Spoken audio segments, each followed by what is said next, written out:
विषय है बाबा साहब ने मनुस्मृति। आज की रूपरेखा कुछ इस प्रकार है। अध्यक्ष महोदय हैं हमारे माननीय BS बौद्ध जी, जो राष्ट्रीय अध्यक्ष हैं।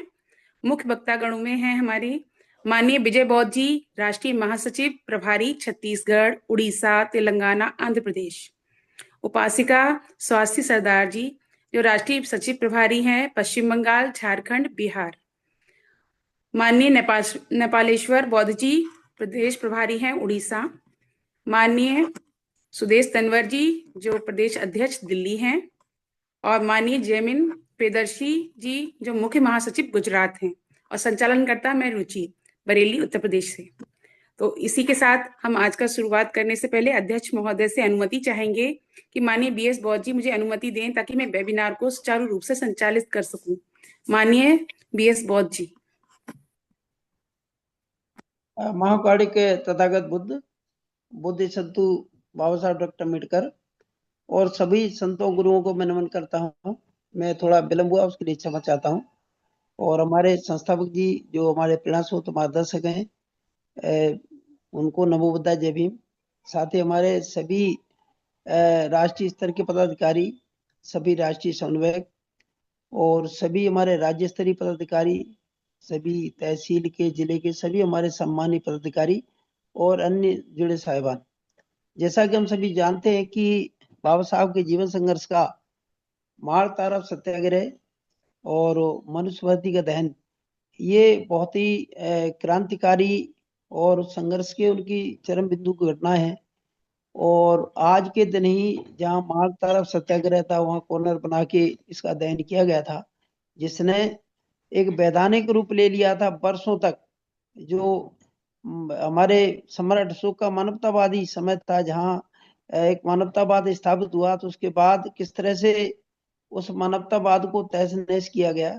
और महिलाएं, हमारा बहुजन वर्ग जो लगभग 90% था, उसका एक नहीं हजारों वर्ष तक इस तरह की व्यवस्था बनाई गई, इस तरह का उसको अन्य पुनर्जन्म, ईश्वरवाद, आत्मा, परमात्मा से उसको कनेक्ट किया गया, ताकि उस ब्रह्म जाल में लोग फंसे रहे।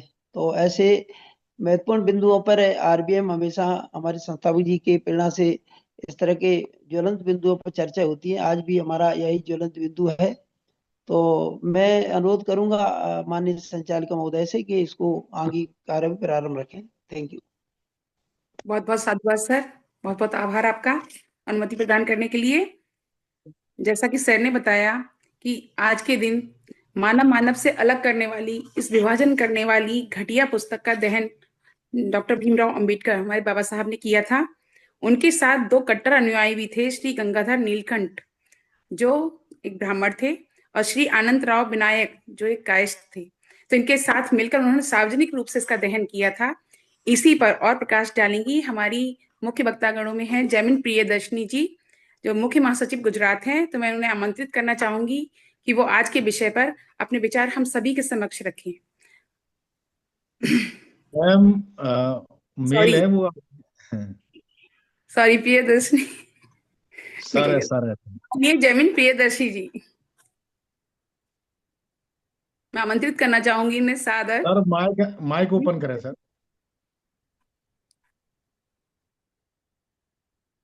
सर अगर आप आवाज आ रही है सर? आवाज आ रही है?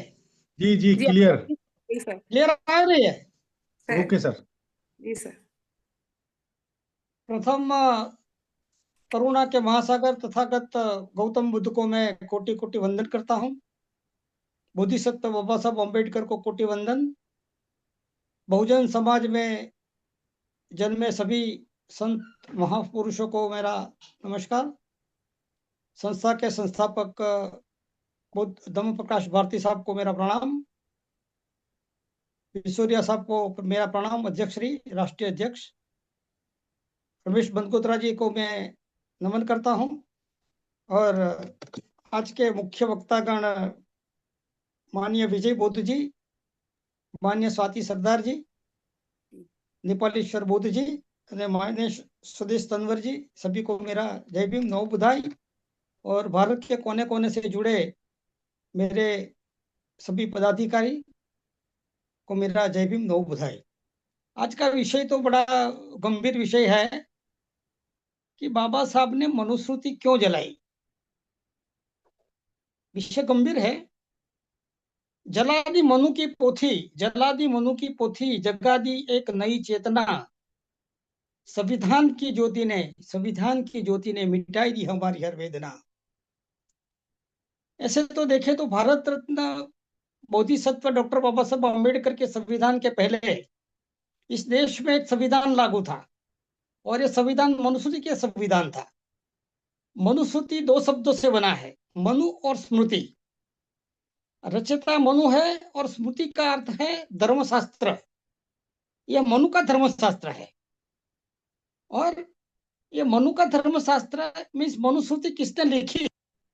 ऐसा बताया जाता है कि यह सुमति भार्गव ने लिखी थी। उन्होंने मनु संहिता लिखी और इसकी रचना की, वही मनुस्मृति है। मनुस्मृति के महान टीकाकार हो गए मेघातिथ्य ने कहा कि यह मनु निश्चित कोई व्यक्ति था। इस प्रकार मनु नाम सुमति भार्गव का नाम है और वास्तविक में ये रचयिता है सुमति भार्गव। और ऐसे देखें तो मनुस्मृति की कई आवृत्तियां देश में अवेलेबल है। ऐसे देखें तो ईसा पूर्व बिफोर करंट एरा 170 से ईसा पूर्व 150 के बीच मध्यकाल में लिखी गई है, यानी ईसा पूर्व दूसरी सदी में लिखी। ऐसे देखें तो कल्लक भट्ट द्वारा लिखी गई मनुस्मृति अधिकृत यानी ऑथेंटिकेट मानी जाती है। इसमें 12 अध्याय है और 2684 श्लोक शामिल किए गए हैं। मैं बाबा साहब को पढ़ता था। बाबा साहब का ग्रंथ प्राचीन भारत में क्रांति और प्रतिक्रांति means revolution and counter revolution in ancient India के अध्ययन से पता चलता है कि प्राचीन भारत के इतिहास का काफी हिस्सा इतिहास नहीं है। इसीलिए प्राचीन भारत के इतिहास से पर्दा हटाना चाहिए। और मैं कहता हूं कि बौद्ध धर्म एक क्रांति थी, एक फ्रेंच रिवॉल्यूशन जैसी क्रांति थी। और मनुस्मृति की रचना का जो मकसद था, वो मकसद क्या था, इस पर भी पर्दा डालना जरूरी है कि मनुस्मृति की रचना क्यों की गई और इसको क्यों लिखना पड़ा। इसलिए इतिहास में थोड़ा दृष्टिपात करने से यह मत पुष्ट होता है कि मौर्य वंश के 10वें अंतिम सम्राट बृहद्रथ की हत्या बिफोर करंट या ईसा पूर्व 185 में पुष्यमुत्र शुंग नामक ब्राह्मण ने की और गद्दी पर आसान हो गया। शुंग वंश की स्थापना की और बुद्धिस्ट मॉन्क की हत्या मीन्स मॉब लिंचिंग हुआ। वो जमाने में भी मॉब लिंचिंग हुआ था, जो आज हो रहा है। पुष्यमुत्र शुंग का उद्देश्य बौद्ध धर्म को समाप्त करके इसके स्थान पर ब्राह्मणवाद की स्थापना करके ब्राह्मणों को सर्वोच्च शासक बनाना था। इस वक्त पूरे भारत में तथागत गौतम बुद्ध का समता सुलभ उपदेशों का कारण सारा समाज उनका अनुयायी होता था। पूरा समाज तथागत बुद्ध के समता सुलभ जो उपदेश है उसका अनुयायी था। और तब ब्राह्मणों ने अपनी सत्ता स्थापित करने के लिए मनुस्मृति नामक काले कानून की रचना की। बुद्ध की क्रांति के सामने मनुवादियों द्वारा प्रतिक्रांति की शुरुआत हो चुकी थी। उनका मकसद था कि हारे हुए बौद्ध, असुर, दलित, मूल निवासी फिर दोबारा संगठित न हो पाए और अपना सर उठा न पाए, इसीलिए उनको परमानेंट गुलाम बनाना चाहते थे। इसीलिए ये मूल निवासियों को गुलाम बनाने का ग्रंथ के सिवा कुछ नहीं है। मनुस्मृति से अध्ययन से पता चलता है कि एक पुस्तक की रचना का प्रयोजन वर्ण व्यवस्था को प्रगाढ़ बनाने तथा अन्य 3 वर्णों में ब्राह्मणों को सर्वश्रेष्ठ साबित करने के लिए और इनको श्रेष्ठ साबित बनाए रखने के लिए की गई। अभी प्रश्न यह है कि बाबा साहब ने मनुस्मृति क्यों जलाई। और जलाई तो 25 दिसंबर क्रिसमस के दिन ही क्यों जलाई? यह दिन क्यों चुना? बाबा साहब एक दार्शनिक थे, पुस्तक प्रेमी थे। इस महापुरुष ने अपने ग्रंथों को रखने के लिए बंबई में राजगुरु में ऐसा विशाल भवन बनाया और पुस्तकालय बनाया। उन्होंने हिंदुओं की आचार संहिता मनुस्मृति को 25 दिसंबर क्रिसमस के दिन भी अग्नि की भेंट क्यों चढ़ा दिया? एक अगत्य का प्रश्न है। When Christian world was celebrating birth of Jesus Christ, means Christmas, whole part Dalit world celebrated Manusmriti दहन दिवस।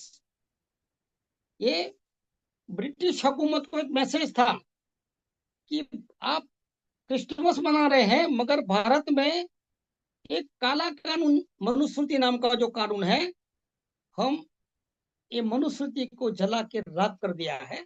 और पूरे विश्व में ये मैसेज गया कि भारत में एक काला कानून था मनुस्मृति नामक, इसको बाबा साहब ने जला दिया। मगर मैं जो समझता हूं कि किताबें क्यों जलाई जाती है? किताबें इसलिए जलाई जाती है कि किसी खास विचारधारा को नष्ट कर दिया जाए, इसके इतिहास को नष्ट कर दिया जाए, इतिहास को खत्म कर दिया जाए।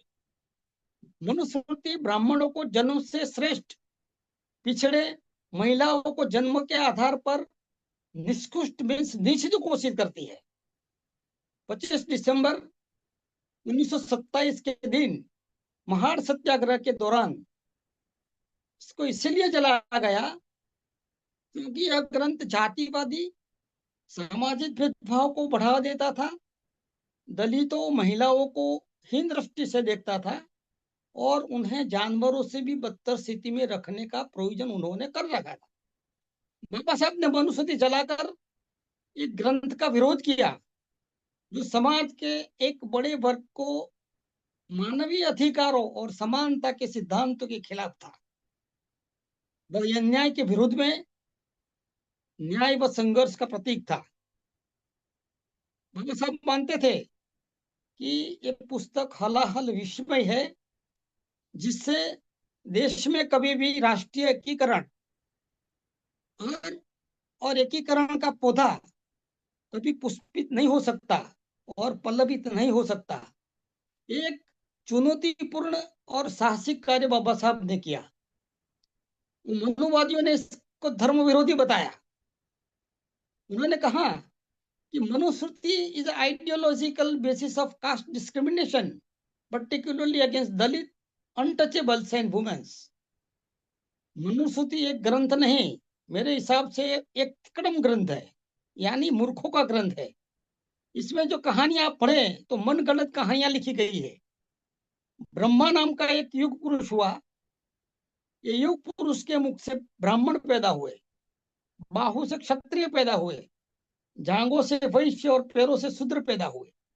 यह पूरे देश को मूर्ख बनाने की एक षड्यंत्र था। मुझे लगता है कि मनु ने शायद उस समय के बायोलॉजी में जीव शास्त्र भी नहीं पढ़ा होगा कि पहले पानी था, एक कोशीय जीव आया, बहुकोशीय जीव आया, अमीबा आया, अमीबा के होते हुए मनुष्य की उत्पत्ति हुई। डार्विन का उत्क्रांतिवाद जो है वो समझना बहुत जरूरी है। मनुस्मृति के अनेक श्लोक विवादास्पद है, समय ज्यादा नहीं है मेरे पास, इसीलिए मैं इसकी चर्चा नहीं करूंगा। मगर मनुस्मृति ने गुलामों के धर्म की स्थापना कर दी। इसमें अवतारवाद की मान्यता, स्वर्ग नरक की कल्पना, भाग्यवाद का आधार, पाप पुण्य का भय, मूर्ति पूजा की स्थापना, कर्मफल की मान्यता, देव पितरों की पूजा, आत्मा परमात्मा की कल्पना, ब्राह्मण भक्ति, यज्ञ, हवन, बलि, गो पूजा, पाठ, भजन, आस्था, ये सब में ये पूरे भारत के लोगों को, SC ST OBC को इसके अंदर सुलझा दिया। बाबा साहब ने दिसंबर 25, 1927 के दिन येवला महाड़ दहन भूमि पर ये विष भरा काला कानून मनुस्मृति को दहन कर दिया, आग के हवाले कर दिया। वो जगह उस समय फतेह खान नाम के एक मुस्लिम बिरादर ने अपनी प्राइवेट लैंड दी थी। अब ओबीसी जो लोग थे, वो लोग मनुवादी लोग बाबा साहब को एक जगह देने के लिए तैयार नहीं थे, उनके लिए दाना पानी देने के लिए भी तैयार नहीं थे। तभी उस समय मराठी ब्राह्मण बापू साहेब गंगाधर नीलकंठ सहस्त्रबुद्धे वो हाजिर थे, और कई जाने माने व्यक्ति भी इस समय हाजिर थे, और हमारे दलित लोग तो थे ही। ये भूमि पर बैनर लगाए थे, लिखा था डिस्ट्रॉय अनटचेबिलिटी, बरी ब्राह्मणिज्म, और ये मनुस्मृति की दहन भूमि है। एक पैट्रिक ओलिवेल, जो professor of Sanskrit and Indian religion university of Texas Austin ने लिखा है, ये अपनी किताब लिखी है मनुस कोड ऑफ लॉ।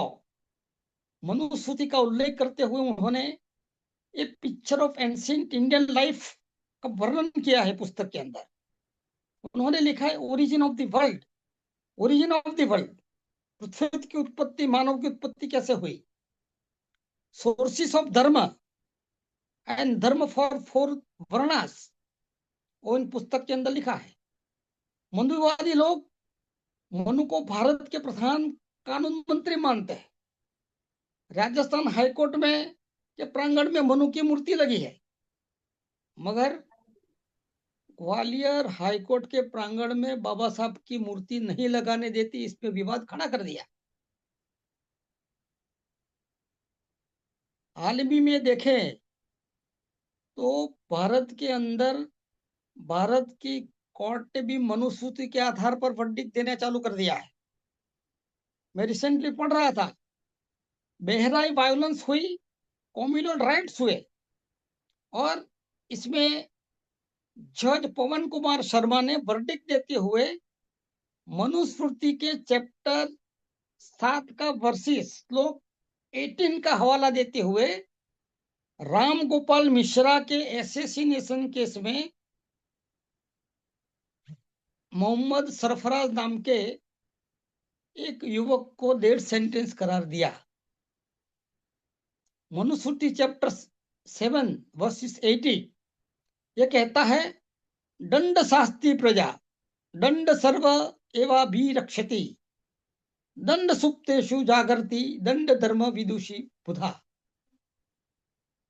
ये मनुस्मृति के आधार पर डिसीजन दिया गया, और मनुवादी और ब्राह्मण जज बैठे हैं। ये 3% वाले लोग, मनुवादी ब्राह्मण लोग ने 70% उच्च पोस्ट कब्जे कर लिया है। मगर मैं पार्लियामेंट की डिबेट में सुन रहा था, तो भारत के पार्लियामेंट में leader of opposition Rahul Gandhi ने एक हाथ में संविधान और एक हाथ में मनुस्मृति लेकर कहा कि Manusmriti is superseded bye constitution. संविधान ने मनुस्मृति का स्थान ले लिया है, अभी मनुस्मृति का कोई मीनिंग रहता नहीं है। बाबा साहब ने संविधान में आर्टिकल 13 में भी लिखा है कि संविधान लागू होने से तारीख से जो जो विषमता भरे कानून है, विधि है, वो सबको नेस्तनाबूद कर दिया। फिर भी आज की मनुवादी जो सरकार है, ये मनुस्मृति लागू करने, राष्ट्र को हिंदू राष्ट्र घोषित करने। अभी मैं सुबह में पढ़ रहा था, मोहन भागवत का एक स्टेटमेंट आया, भारत हिंदू राष्ट्र है और हिंदू राष्ट्र घोषित करने के लिए संविधान बदलने की संविधान की कोई आवश्यकता नहीं है। देश का education department new education policy के तहत शिक्षा का भगवाकरण कर रही है। यहाँ तो किताब पढ़ रही है और यूनिवर्सिटी के अंदर मनुस्मृति को पढ़ाना चाहते हैं लोग। तो देश के अंदर लोग क्या करना चाहते हैं? मुझे लगता है कि ये लोगों की जो मंशा है, हमें गुलाम बनाए रखने की है। इसीलिए हम और आरबीएम के माध्यम से प्रचार भी करते हैं और अपने लोगों को संगठित समय करके। का ध्यान रखो प्रियदर्शी जी। एक मिनट में पूरा करता हूं सर, ओनली 1 मिनट। अंत में कहूंगा कि क्या अंबेडकर जयंती मनाने वाली है भाजपा की सरकार, मनुस्मृति दहन दिवस मनाएगी। मनुवादी लोग को जिंदा करके हिंदू राष्ट्र बना पाएंगे। देश का बहुजन अब जाग गया है। आरबीएम की आंधी जो पूरे देश में है, इसलिए ये हिंदू राष्ट्र और मनुस्मृति को जिंदा करना नामुमकिन है। वक्त कम है, बात ज्यादा करनी थी। मुझे बोलने का जो मौका दिया, मैं आरबीएम केंद्रीय कार्यालय का आभारी हूँ। मेरी वाणी को विराम देता हूँ। जय भीम, नमो बुद्धाय। शिकायत कर रही जी सर, जय भीम, नमो बुद्धाय। आपसे रिक्वेस्ट है कि माइक म्यूट कर लीजिए सर।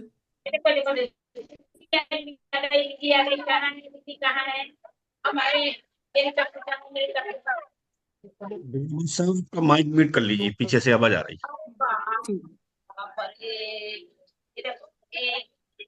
कंटिन्यू रख। जी सर, बहुत बहुत आभार आपका सर। माननीय जयमिन प्रियदर्शी जी, आपने हमें बताया कि किस तरह से हमें गुलाम बनाने के लिए फिर से सरकार प्रयासरत है और मनुस्मृति को लागू करने के लिए और इस राष्ट्र को हिंदू राष्ट्र बनाने के लिए। लेकिन वाकई हम लोगों के प्रयास से और हम सब लोगों की जागरूकता से यह असंभव हो सकता है और हमारा संविधान इसी तरह लागू रहेगा। इसके लिए हम सभी को प्रयास करने पड़ेंगे और हम सभी को जागरूक रहना पड़ेगा। इसी के साथ मैं अपने दूसरे वक्ता माननीय सुदेश तंवर जी को आमंत्रित करना चाहूंगी कि वो आए और हम सभी के समक्ष बाबा साहब ने मनुस्मृति क्यों जलाई इस पर अपने विचार रखें। माननीय सुदेश तंवर जी, अध्यक्ष दिल्ली। बहुत बहुत साधुवाद बहन रुचि बौद्ध जी। मैं बड़े ध्यान से प्रियदर्शी जी को सुन रहा था और बहुत सारी बातें उन्होंने बताई। सबसे पहले मैं आज के इस जूम मीटिंग में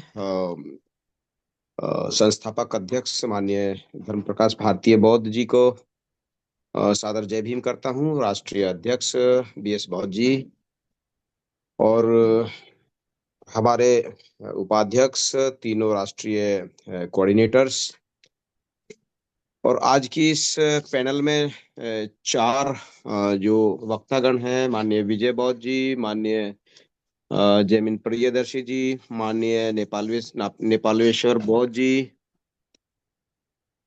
और रुचि बौद्ध जी, आप सभी का जी बहुत बहुत साधुवाद। और मैं जी, और हाँ, एक स्वास्थ्य सरदार भी हैं इसमें, इस पूरे पैनल में। आज का जो विषय है वो बहुत ही न केवल रोचक है बल्कि बहुत विचारणीय है। मैं रिपीटिशन नहीं करूंगा। माननीय जो जो जयमिन प्रियदर्शी जी ने जो बातें बताई, बहुत गंभीर बातें थी। आज का दिन 25 दिसंबर 2025 है। आज देखिए, आज 25 तारीख है, साल भी 25 है और दिसंबर है। पूरे देश में ठंड का माहौल है और ये जो ग्रंथ है जिसको बाबा साहब ने महाड़ आंदोलन के दौरान जलाया था, तो महाड़ आंदोलन में जब उसको जला रहे थे तो वहां वहां पर एक प्रस्ताव पास हुआ कि ये जो ग्रंथ है इस ग्रंथ को जलाया जाए। लिहाजा हमारे पास 9:45 बज रहे हैं, तो लगभग 9:30 बजे ये ग्रंथ जलाया गया और इसमें उस समय 3250 जो पूरे भारत से बाबा साहब के अनुयायी थे वो इकट्ठा हुए थे और बहुत सारी महिलाएं इकट्ठा हुई थी। उस दौरान ये ग्रंथ जलाया गया। सवाल ये उठता है कि एक पुस्तक का दहन क्यों किया जाए। तो बाबा साहब ने बताया कि ये जो पुस्तक है जिसको हम मनुस्मृति बोल रहे हैं, ये मनुस्मृति केवल एक पुस्तक नहीं थी बल्कि एक विचारधारा थी और इस विचार को प्रतीकात्मक तौर पर अपना विरोध प्रदर्शन करने के लिए जलाया गया 1927 में। और 2 साल बाद इस पुस्तक दहन के की एक सेंटेनरी यानी शताब्दी वर्ष मनाया जाएगा। और उसके बाद से ये लगातार ये सवाल उठते रहे हैं कि मनुस्मृति का दहन अ, हर साल आज के दिन कहीं ना कहीं किसी न किसी रूप में जलाया जाता है, उसको प्रतीकात्मक तौर पर। लेकिन सवाल ये उठता है कि केवल हम पुस्तक जला देने से हमारा काम हो जाता है? क्योंकि ये देश जो है ये ब्राह्मणी व्यवस्था से क्योंकि जो ब्राह्मण धर्म है जिसको हम ब्राह्मण धर्म बोलते हैं, शुरुआत में वो वर्णाश्रयी धर्म था। कुछ लोग उसको वैदिक धर्म बोलते हैं, कुछ उसको ब्राह्मणवादी धर्म बोलते हैं। इवन के बहुत सारे ब्राह्मणों ने भी इसको ब्राह्मणवादी धर्म बोला है। इस्लाम जब इस देश में था तब उस जमाने में बहुत सारे ब्राह्मणों ने ये कहा कि हम हिंदू नहीं हैं और हमें हिंदू ना कहा जाए, हम लोग ब्राह्मण हैं तो ब्राह्मणवादी हमारा धर्म है। ये गजट में भी मौजूद है ये बात।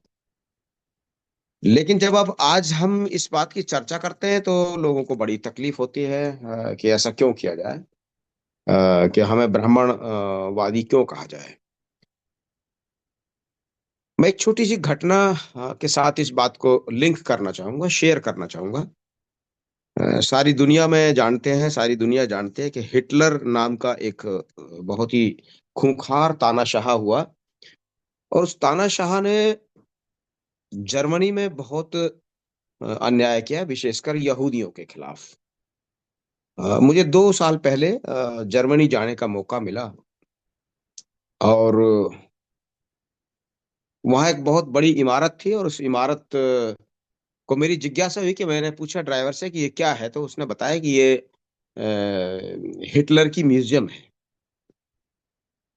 तो हमने कहा कि ये हिटलर की म्यूजियम हम देखेंगे। तो जब हमने देखने की बात की तो आपको सुनकर ये ताज्जुब होगा कि वो जो जिस बस में मैं बैठना चाह रहा था उस बस में उन्होंने पहले मेरे को बहुत ही हिकारत की नजरों से देखा कि ये व्यक्ति जो है यानी कि मैं जो है ये हिटलर की म्यूजियम क्यों देखना चाहता है।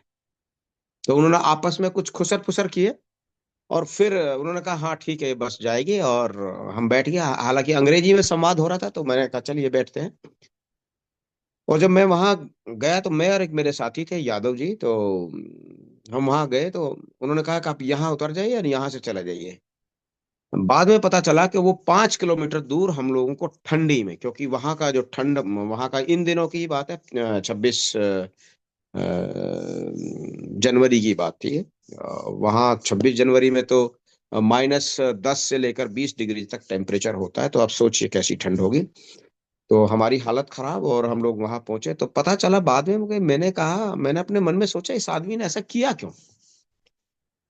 तो बाद में ये मुझे पता चला जब मैं बहुत सारे साथियों से बात की तो वो कहते हैं कि हमारे यहाँ हिटलर को बहुत ही हिकारत की नजरों से देखते हैं, यानी कि उसे बहुत ही घृणा की नजरों से देखते हैं। लिहाजा यहाँ पे हिटलर का कोई अगर नाम लेता है तो ये लोग जो है वो बहुत ताज्जुब से उसका खैर मकदम करते हैं। ये बात मैंने आपको बताई। और बाद में मुझे ये पता चला कि हिटलर के दौरान के जितने भी उस अन्याय अत्याचार से जुड़े हुए जो चिन्ह थे, जिसको जो उसको ग्लोरीफाई करते थे, उनको बाद की जो सरकारें थी उन्होंने उसको डिस्ट्रॉय कर दिया। डिस्ट्रॉय इस कदर किया कि उसका जो स्वास्तिक का जो चिन्ह था, जिस स्वास्तिक चिन्ह की ये जो लोग आरएसएस की बात करते हैं, उस चिन्ह को भी जहां जहां वो चिन्ह दिखाई दिए, जिस बिल्डिंग में दिखाई दिए, जिस जगह पे दिखाई दिया, उसको बुलडोजर से क्रैश कर दिया गया।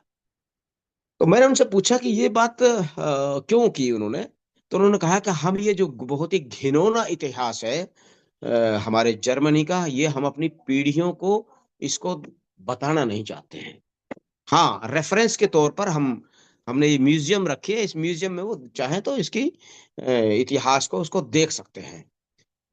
जब मैं ये घटना मैंने वहां देखी तो मुझे ये ताज्जुब हुआ है कि एक तरफ हमारा देश है कि जो एक तरफ मनुस्मृति की वजह से ये देश जो है पीड़ित है, करहा रहा है, तड़प रहा है, और दूसरी तरफ यहाँ कुछ लोग जो है उस मनुस्मृति को आज भी ग्लोरीफाई कर रहे हैं। यानी कि वो समाज जो ग्लोरीफाई कर रहा है, एक तरफ वो समाज है, दूसरी तरफ वो पीड़ित समाज है जिसको सैकड़ों सालों से न्याय नहीं मिला है। ये बहुत लंबी बहस का विषय है, बहुत लंबी जिज्ञासाओं का विषय है, क्योंकि समय नहीं है। समय होता है तो इस पर बहुत घंटों बात की जा सकती है। लेकिन मेरा सिर्फ निवेदन ये है कि अब हम लोग जो है मनुस्मृति दहन की जब हम बात करते हैं तो इसके प्रतिरोध में हम लोग सकारात्मक काम करें। जैसे कि हमारा जो राष्ट्रीय बौद्ध महासभा है, ये एक बहुत ही सकारात्मक काम कर रहा है। ये ठीक है कि देश में तकलीफ है, परेशानियां हैं, और हम लोग उत्पीड़ित है, शोषित है, वो सारी सारी बातें हैं। लेकिन ये शोषण और उत्पीड़न आपके सद प्रयासों के बिना रुकेगा नहीं। इसके लिए आपको खुद मेहनत करनी पड़ेगी, खुद काम करना पड़ेगा, खुद त्याग और तपस्या करनी पड़ेगी, तब जाकर हम लोगों को इसमें मान सम्मान मिलेगा। मैं इस बात को इसलिए बोल रहा हूं कि केवल कोई काम को बोलने से काम नहीं होना है, उसको करने से होगा। जैसे मैं एक छोटा सा उदाहरण देकर बस अपनी बात खत्म करूंगा। मैं भारत सरकार में रहा, और मैं ऐसा मानता हूं कि मेरे बहुत अच्छे दोस्त थे, बहुत अच्छे दोस्तों के साथ मेरा संबंध रहा। लेकिन पिछले 11 साल से, यानी कि यूं समझो कि जब से ये तथाकथित सरकार आई है, इस सरकार ने मेरे बहुत सारे दोस्तों को मुझसे छीन लिया। और जब मैंने उनसे बहस करता था तो उन्होंने एक एक मेरे मित्र हैं, बहुत डायरेक्टर लेवल से वो रिटायर हुए थे, बहुत ही लर्नेड आदमी है। तो उसने मनुस्मृति की बड़ी तारीफ में कुछ कसीदे कहने शुरू हुए। तो मैंने उनसे पूछा, मैं कि भैया तुम ऐसा करो, तुम मेरे साथ मेरे एक बस्ती में चलते हैं, और तुम ब्राह्मण हो, और मैं, तुम्हें पता ही मेरे बारे में मैं क्या हूँ।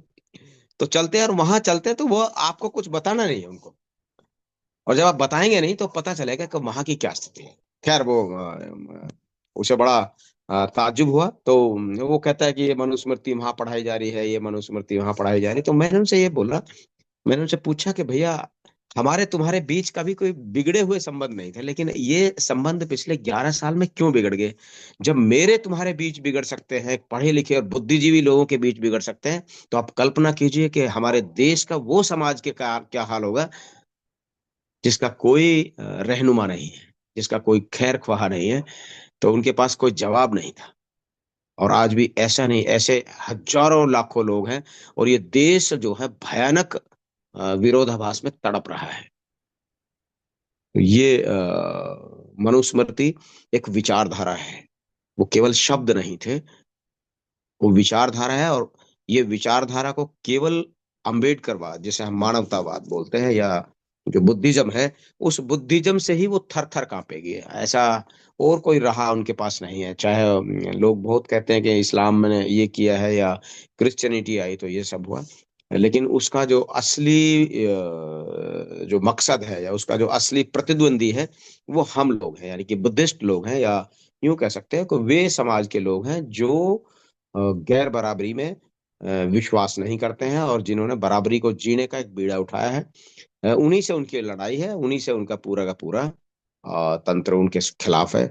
आज पूरा देश परेशान है, पूरी की पूरी इस व्यवस्था से। अब देखिए, रोज कुछ ना कुछ ऐसी अजीब अजीब घटनाएं होती हैं, और लोग कुछ नहीं बोल रहे हैं। लेकिन उम्मीद रखें कि परिवर्तन आएगा, कि जो बाबा साहब ने जो संविधान लिखा है, ये संविधान केवल भारत का ही नहीं बल्कि पूरी दुनिया इसकी तारीफ कर रही है। और चीजें बदलती हैं, क्रांति के बाद प्रतिक्रांति होती है, और फिर प्रतिक्रांति के बाद क्रांति होती है। ऐसी पूरी उम्मीद के साथ, मैं विश्वास के साथ ये बात बोल सकता हूँ कि वो समय आएगा, और आप जैसे जो योद्धा हैं, ये योद्धा एक ना एक दिन कुछ बहुत ही महत्वपूर्ण गुल खिलाएंगे, ऐसा इस उम्मीद के साथ मैं अपनी बात खत्म करता हूँ। आपने मुझे मौका दिया बोलने का, बहुत बहुत साधुवाद। जय भीम, नमो बुद्धाय। बहुत बहुत साध आभार आपका सर, साधुवाद।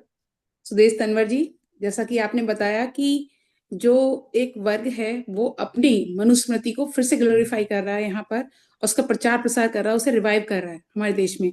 लेकिन हमारा जो समाज है वो संविधान को उतना ग्लोरीफाई नहीं कर पाया है, उसका प्रचार प्रसार उतना नहीं कर पाया है, जिसकी वजह से वो अपनी जो मंशा है उसमें सफल हो रहे हैं, और हम लोग उसे किसी न किसी तरह उसमें फिर से विभाजित होने लगे हैं। और जिस तरह उन्होंने बताया कि हमारे फ्रेंड्स छूट रहे हैं, वाकई ये तनाव फिर से आपस में होने लगा है। जो फ्रेंडशिप और जो हमारा लगाव एक दूसरे से हुआ था, वो फिर इस जो ये मतभेद वाली एक पुस्तक है, इसकी वजह से फिर से कायम हो रहा है। हम प्रयास करेंगे कि ऐसा ना हो और अपने संविधान को फिर से उसको प्रचार प्रसार करेंगे। आपका बहुत बहुत आभार।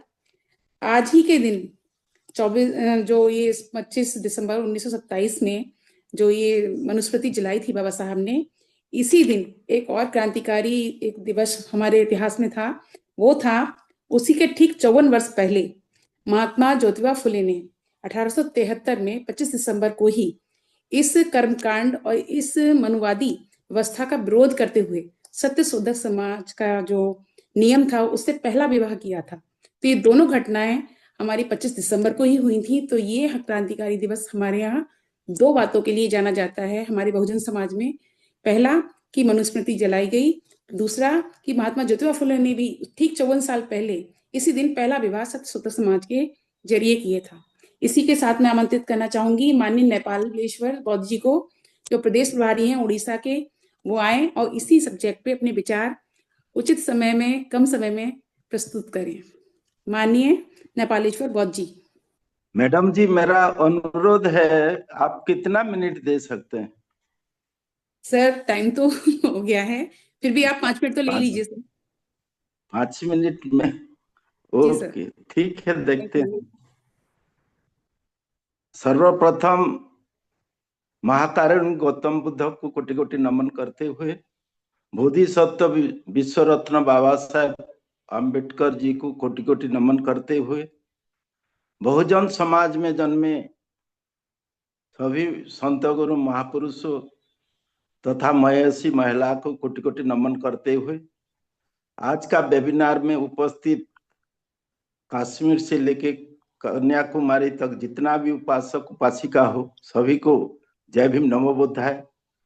संस्था के संस्थापक माननीय भारती साहब, हमारे आज की अध्यक्ष मान्यवर बीएस बौद्ध जी राष्ट्रीय अध्यक्ष, उपाध्यक्ष माननीय आरसी बनगोत्रा साहब, कार्यकारिणी अध्यक्ष थे हमारे बादल सिंह बौद्ध जी, तथा सभी आज का मुख्य वक्तागण जो कि महान विद्वान है, उसमें आते हैं मान्यवर विजय बौद्ध जी राष्ट्रीय महासचिव, उपासिका स्वाति सरदार जी, मैं प्रदेश प्रभारी उड़ीसा, मान्यवर सुदेश तनवर जी प्रदेश अध्यक्ष दिल्ली, मान्यवर जेमिनी प्रियदर्शी मुख्य महासचिव गुजरात, और संचालिका मेरे प्यारे बहन रुचि बौद्ध जी को मेरा जय भीम नमो बुद्धाय। साथियों और देवियों या उपासक बंधुओं, आज really one of the great day for us. महान दिवस है, मनुस्मृति को दहन दिवस है, इसलिए हम मानते हैं ये भारत का इतिहास के लिए, बहुजन का इतिहास के लिए ये महान एक क्रांतिकारी दिवस है।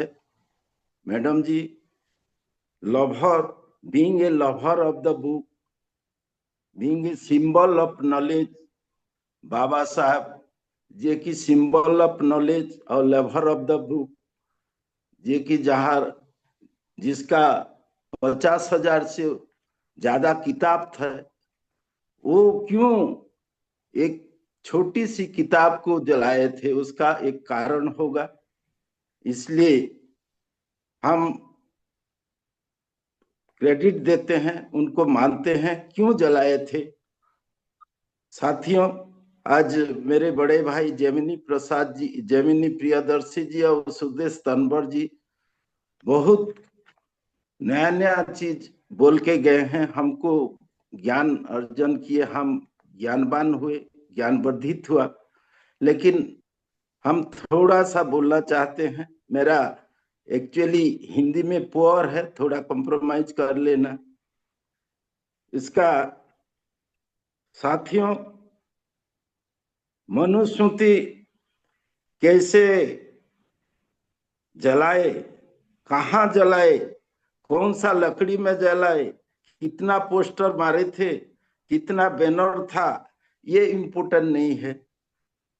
ये इम्पोर्टेंट है ये क्यों जलाए, बाबा साहब इतना विद्वान लोग क्यों जलाए, जो कोलंबिया यूनिवर्सिटी में रात दिन करते थे शिक्षा के लिए, किताब के लिए 24 घंटा बैठ के जो समय बिताते थे, वही किताब को क्यों जलाए, वो हमको सोचना चाहिए आज का ये दिन में। साथियों, आप जानते हैं उसका पहला भूमिका हम लेते हैं। बाबा साहब डॉक्टर भीमराव अंबेडकर जी ने मनुस्मृति को इसलिए जलाया क्योंकि इसमें जाति व्यवस्था, अस्पृश्यता और महिला देश जैसे अमानवीय और गुलामी वाले सोच की मूल संहिता मानते थे। बाबा साहब इसको गुलामी का संहिता मानते थे। 25 दिसंबर 1927 को महार सत्याग्रह के द्वारा मनुस्मृति दहन, ब्राह्मण का वर्चस्व और अन्यायपूर्ण धर्मशास्त्र के खिलाफ प्रतीकात्मक विद्रोह था। आज का हमारे विषय बाबा साहब के मनुस्मृति को क्यों जलाए, यह सवाल सिर्फ इतिहास का नहीं बल्कि आज की अस्मिता, असमानता, समानता और इंसानियत का जुड़ा हुआ सवाल है। इसलिए आज एक क्रांतिकारी दिवस है मैडम। हम सभी को आज ये दिन को स्मरण रखना होगा। हम डायरेक्ट आते हैं क्यों जलाया, उसका 2-4 कारण हमको जानना चाहिए। ऐसा तो मनुस्मृति के बारे में क्या लिखा था, मनुस्मृति में क्या दिक्कत था, हम लोग थोड़ा बहुत सब लोग जानते हैं, लेकिन क्या कारण था बाबा साहब क्यों जलाए, इसका हमको पोस्टमार्टम करना है। पहला मैं मानती हूं जो आज बाबा साहब उसका मेनली हम 4 पॉइंट किए हैं, कारण 4 लिए हैं। पहला कारण सबसे फर्स्ट एंड फॉरमोस्ट कॉजेस हुआ जो मनुस्मृति असमानता और जाति व्यवस्था के खिलाफ था। बाबा साहब अनुसार भारतीय समाज में जाति व्यवस्था केवल सामाजिक प्रथा नहीं थी बल्कि धर्म के नाम पर पवित्र बना दी गई थी व्यवस्था, जिसका मूल स्रोत मनुस्मृति जैसे शास्त्र थे। मनुस्मृति के जन्म के आधार पर ऊंच और नीच भेदभाव का स्थायी कर दिया गया था। शूद्रों और पिछड़ों वर्गों के लिए नीचे की कोटि में बंद किए जाए थे। आप देखिए जो ब्राह्मण, क्षत्रिय, वैश्य, शूद्र, ये चारों जो वर्ण व्यवस्था थे, ये चारों कंपार्टमेंटल, मतलब कोई किसी ऊपर जाने वाले नहीं थे, एक पूरा टाइट कंपार्टमेंट थे। इसलिए बाबा साहब ने कहा जब तक इन शास्त्रों की नैतिक और धार्मिक सत्ता नहीं टूटेंगी तब तक सामाजिक समानता असंभव है। वो सोच रहे थे। इसलिए केवल कानून बनाने से नहीं बल्कि अन्यायपूर्ण धर्म ग्रंथ को प्रतीकात्मक सत्ता के तोड़ना भी जरूरी है, वही सोच रहे थे। टाइम ओवर हो रहा है मैडम सर। हेलो जी सर, 2 लोग हाँ, और हैं पॉइंट नंबर 2 और 2-3 मिनट में खत्म कर दी। ओके। पॉइंट नंबर 2, मनुस्मृति अस्पृश्यता और अमानवीय व्यवहार के विरोध में था, इसलिए बाबा साहब ने जलाए थे। हम डिटेल नहीं जाएंगे, क्या है कि टाइम भी बहुत कम है। मनुस्मृति में अस्पृश्यता का धार्मिक व्यवस्था की गई, कौन सी छूत और कौन सी अछूत, ये सब वर्णन था। और थार्डली महिला के दमन के विरोध में बाबा साहब भी, यहाँ महिला के लिए मनुस्मृति एक कर्ष था, उसके लिए दमन का एक व्यवस्था था। यह न केवल भेदभाव था, यह बहुत भेदभाव था, लिंग का भेदभाव था। मनुस्मृति केवल दलितों पिछड़ों के खिलाफ नहीं थी, वह महिला को दमन के भी बड़ा संहिता था। इसने महिला के सदैव पुरुष के अधीन बताया गया था। पुरुष के अधीन ही महिला या स्त्री लोग रहना चाहिए, वही लिखा था। और भी लिखा था, बचपन में पिता के पास, जवानी में पति के साथ, और वृद्धावस्था में पुत्र के साथ रहने के लिए बोला गया था।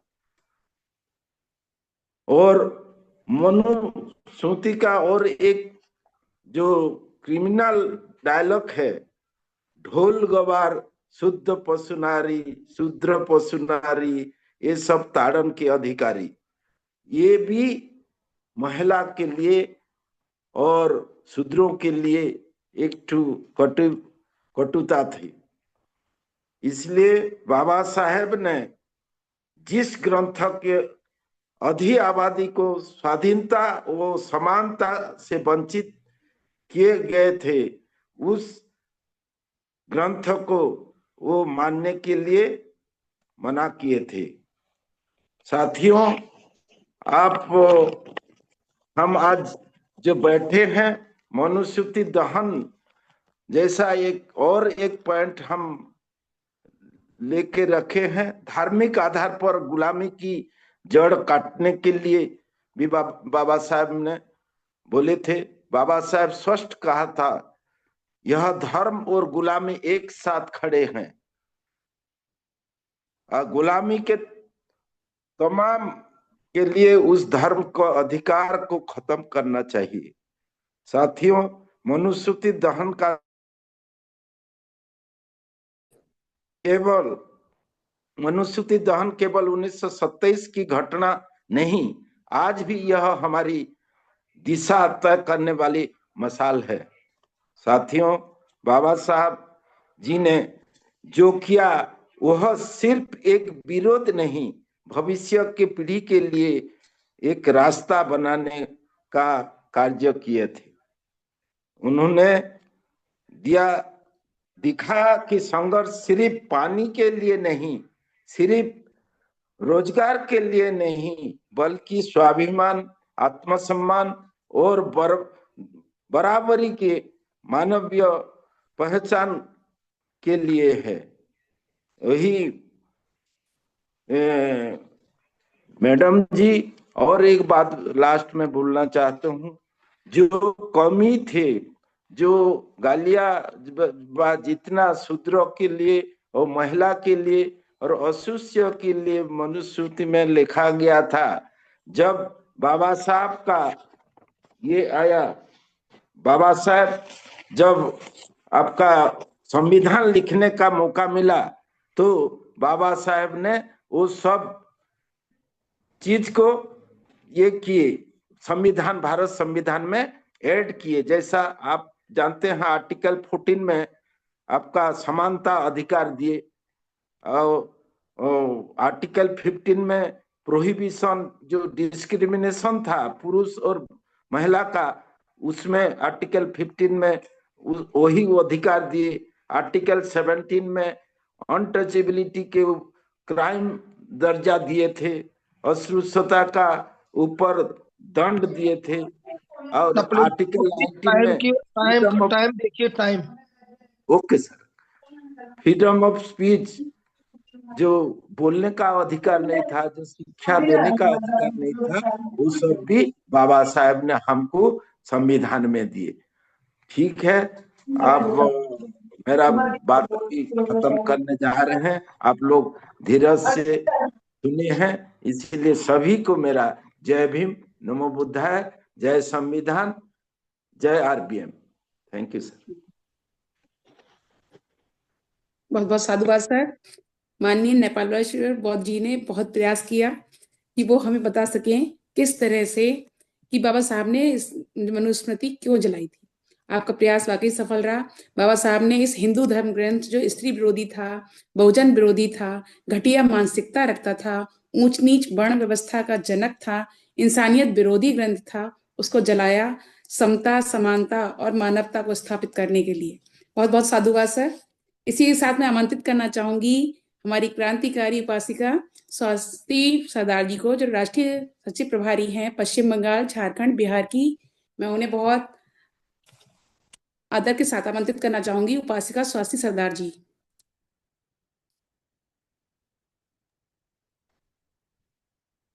मैम अगर आप जय मुझे भीम, नमो बुद्धाय। जय भीम, नमो बुद्धाय। मैम देश प्लीज। का नमो बुद्धाय। देश का कोने कोने से वेबिनार में भाग लेने वाला सभी साथियों को मेरी तरफ से मनुस्मृति दिवस, दहन दिवस का ढेर सारी शुभेच्छा और मंगल कामनाएं। मेरे पहले मेरा पहला वक्तव्य बहुत सारी बातें कहे गए, तो मैं थोड़ा सा बात रख के ही खत्म करूं। हमारा जो देश आज भारत नाम से जानता है, इंडिया नाम से जानता है, लेकिन पहले इसका नाम था जम्बू द्वीप। ये जो जम्बू द्वीप था वो पहले से ही बौद्ध धर्मों का था। मानव मानव एक समान, इस बात पे विश्वास रखते थे, क्योंकि महाकारुणिक बुद्ध हम लोग जानते हैं 28 नंबर बुद्ध था, 28तम। मतलब उनसे पहले और भी 27 बुद्ध था। और आप लोग सोचिए, गौतम बुद्ध के बाद आज हम लोग बाबा साहेब को आज का दिन का बौद्ध मानते हैं। मतलब ज्ञानी मानव मानता है, जो मानव मानव एक समान मानता है, सभी को अधिकार में विश्वास रखते हैं। तो ऐसे हिसाब करके अगर अब पीछे जाएंगे, जो पहला बुद्ध मिला था हमारा देश में, तो मतलब हमारा देश पहला जो बुद्ध मिला था आज से 60-70 हजार वर्ष पहले। अर्थात पहले से हमारा देश बौद्ध देश था, बुद्धिस्ट विचार रखने वाला देश था। जो लोग मानते थे मानव मानव एक समान, जो लोग बुद्धिस्ट लोगों ने जोगो नहीं करते थे, वो जो पूजा पाठ नहीं करते थे, मतलब जोगो होता है उसमें पर्यावरण को बहुत सारी ठेस पहुंचते थे। तो ये बुद्धिस्ट लोगों ने यज्ञ नहीं करते थे। बाद में जब बाहर से आर्य लोगों ने आए, घुस गए, तब से यहाँ उन लोग जब वर्ण व्यवस्था चालू की, तब से हम लोगों को सभी को पता है कि ये छोटा वो बड़ा, घृणा, छुआछूत, अछूत, अस्पृश्य, मतलब बहुत सारी ऊंचा नीच, छोटा बड़ा जो विचार आ गए, तो उसका विचार का एक जो ग्रंथों में इकट्ठा हुआ था वो मनुस्मृति। मेरा पहले वक्ता ने बोला जो मनुस्मृति महर्षि भार्गव ने लिखा, तो भार्गव के द्वारा बुद्धिस्ट लोगों को छोटा दिखाने के लिए, नीचा दिखाने के लिए वो मनुस्मृति आइन को लागू कर दिया। उसमें क्या है, ब्राह्मण के सबसे श्रेष्ठ, सबसे ऊंचा माना गया। जितना सारी सुख सुविधाएं सब ब्राह्मण को दिया गया और बाकी सबों को अछूत अस्पृश्य कहा गया। तो इसके ये जो भेदभाव, ये जो मतलब समानता का विचार नहीं रखते हैं, इस ग्रंथों का बाबा साहेब ने जला दिया, क्योंकि समाज में बुद्धों का जो विचार है समानता का, वो लागू करना था। और वही अच्छा एवं सही विचार है, इस मानते बाबा साहेब ने मनुस्मृति जलाया था। और मैं एक महिला होने के नाते ये बात जरूर बोलना चाहूंगी, आज मेरे वतन में जो अच्छा कपड़ा है, मेरा जो अच्छा खाना मिलता रहा है, वो बाबा साहेब की देन है। वो मनुस्मृति ये मेरा हक नहीं दिया था। तो ये सब कुछ विचार करके महिलाएं के और हर किसी को, हर एक के समानता का अधिकार देने के लिए बाबा साहेब मनुस्मृति जलाया था। ये मेरा कहना है। जय भीम, नमो बुद्धाय। बहुत बहुत साधुवाद स्वाति सरदार जी, आपने बहुत ही सारांश में बताया कि मनुस्मृति क्यों जलाया और महिलाओं को क्या क्या अधिकार दिए। बहुत बहुत साधुवाद, बहुत बहुत आभार।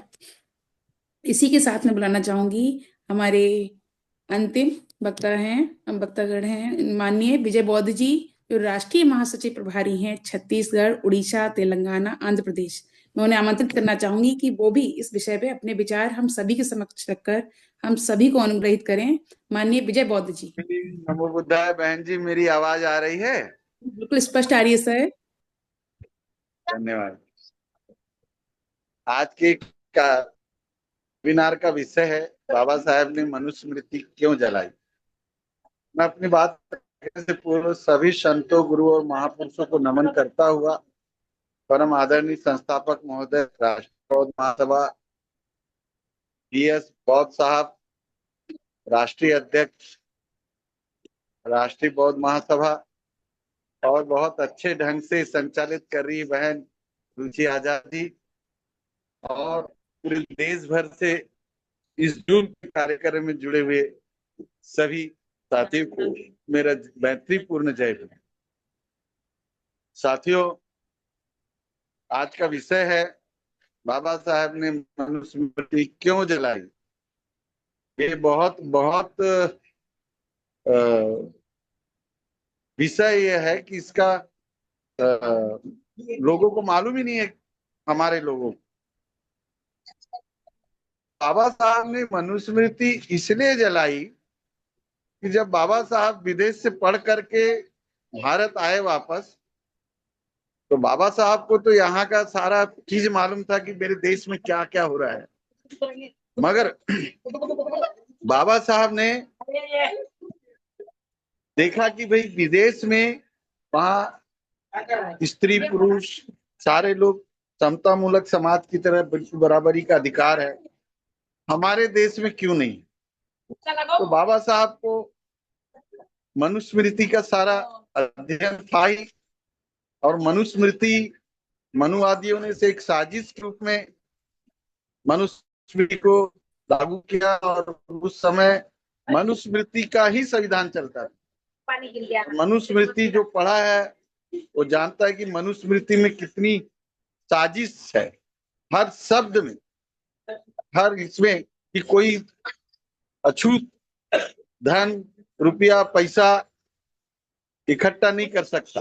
अगर उसके पास है तो ब्राह्मण उसके धन दौलत को छीन सकता है। ये इस तरह से उसमें लिखा गया है। बाबा साहब ने देखा, और बाबा साहब देखिए उस समय में विपरीत परिस्थितियों में मनुस्मृति को जला देना मतलब स्वयं की हत्या करने के बराबर है। लेकिन बाबा साहब इतने शक्तिशाली थे, इसीलिए बाबा साहब ने कहा था जो शिक्षा है शेरनी का दूध है, जो पिएगा वही दहाड़ेगा। तो बाबा साहब इसीलिए दहाड़ते थे विपरीत परिस्थितियों में, क्योंकि वो शिक्षित थे। जब मनुस्मृति बाबा साहब ने जलाई, पूरे देश में हाहाकार मच गया, यहाँ तक कि बाबा साहब को जान से मारने का भी धमकी आया। लेकिन बाबा साहब के पास में इतना ज्ञान था कि उन्हीं मनुवादियों ने आपस में चर्चा किया, अगर आम्बेडकर को कुछ हो गया तो रामायण महाभारत भी जला दिया जाएगा। क्यों? क्योंकि ये सब काल्पनिक है, वो जानते हैं कि काल्पनिक है, लेकिन उस काल्पनिक को उन लोगों ने अपना मनुवाद का इतना ज्यादा प्रचार प्रसार कर दिया कि हमारे लोग भी आज इसमें फंसे हुए हैं। तो बाबा साहब ने मनुस्मृति जला करके एक बहुत बड़ा इस देश को उपकार दिया, देश को एक बहुत बड़ा फायदा दिया। बाबा साहब ने मनुस्मृति जलाने के बाद पूरे देश में लोगों ने मनुस्मृति को पढ़ना चालू किया कि आखिर क्या बात है कि आम्बेडकर ने मनुस्मृति जलाई। तो जो शब्द थे पढ़े, तब जाकर के लोगों को समझ में आया कि मनुस्मृति का संविधान जो लागू किया गया, संविधान चल रहा है, ये गलत है। इस बात को अंग्रेज भी जानते थे, और देश जब आजाद हुआ तो अंग्रेजों ने कहा भाई आपका अपना एक संविधान होना चाहिए। उस समय में भारत में संविधान लिखने के लिए कोई तैयार नहीं हुआ। अमेरिका गए, लंदन गए, सब जगह गए, तो विदेशों के लोगों ने कहा कि तुम्हारे यहाँ तो इतना बड़ा विद्वान है, उससे संविधान लिखाया जाए। और बाबा साहब ने संविधान लिखकर पूरे देश को समतामूलक समाज का एक बहुत बड़ा तो समय कुछ ज्यादा हो रहा है। मेरे पूर्व वक्ता साथी लोग भी समय लिए, मैं अपने वाणी को विराम देता हूँ। जय भीम, नमो बुद्धाय। बहुत बहुत आभार, साधुवाद सर। आपने बताया कि यहाँ पर सब उपमंडूक थे, बाबा साहब बाहर पढ़ने गए, उन्होंने देखा कि हमारे समाज में कितनी सारी विकृतियां हैं जो सिर्फ मनुस्मृति की वजह से हैं, और मैं इसे जलाता हूं और मैं ही इसको नया कानून संहिता दूंगा जो संविधान के रूप में दिया उन्होंने, और कहा देश संविधान से चलेगा, मनुस्मृति से नहीं। इसीलिए आज भी हम लोग कहते हैं जय भीम, जय भीम। आपका बहुत बहुत आभार सर।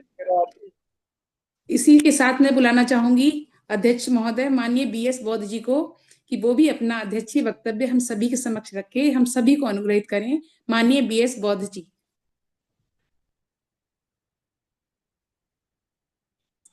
सर प्लीज, अगर आप जुड़े हुए हैं तो माइक अनम्यूट करें।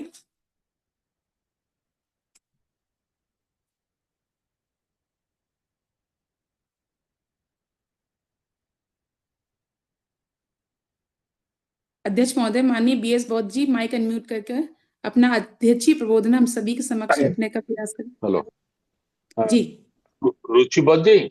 जी सर। जय भीम नमो बुद्धाय सर।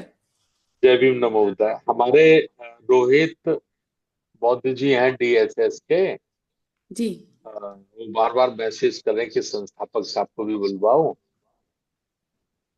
जी सर, तो मैं आपको आमंत्रित करती हूँ सर, प्लीज आप हम सभी के समक्ष रखें। कोई नहीं, कोई नहीं। उनका मन रखने के लिए, और जब तक हमारे बीएस बौद्ध साहब का जो माइक है उसे अनम्यूट कर लेंगे,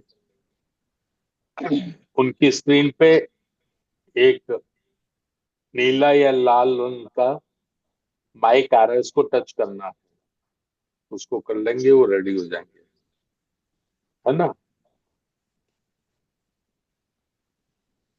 क्या हुआ?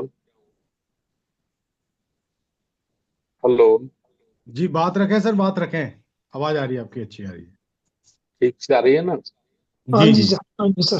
चलिए, सभी संत गुरुओं को नमन करते हुए और आज की अध्यक्षता करें हमारे राष्ट्रीय अध्यक्ष बीएस बौद्ध साहब, आदरणीय प्रिय जैमिनी दर्शन जी,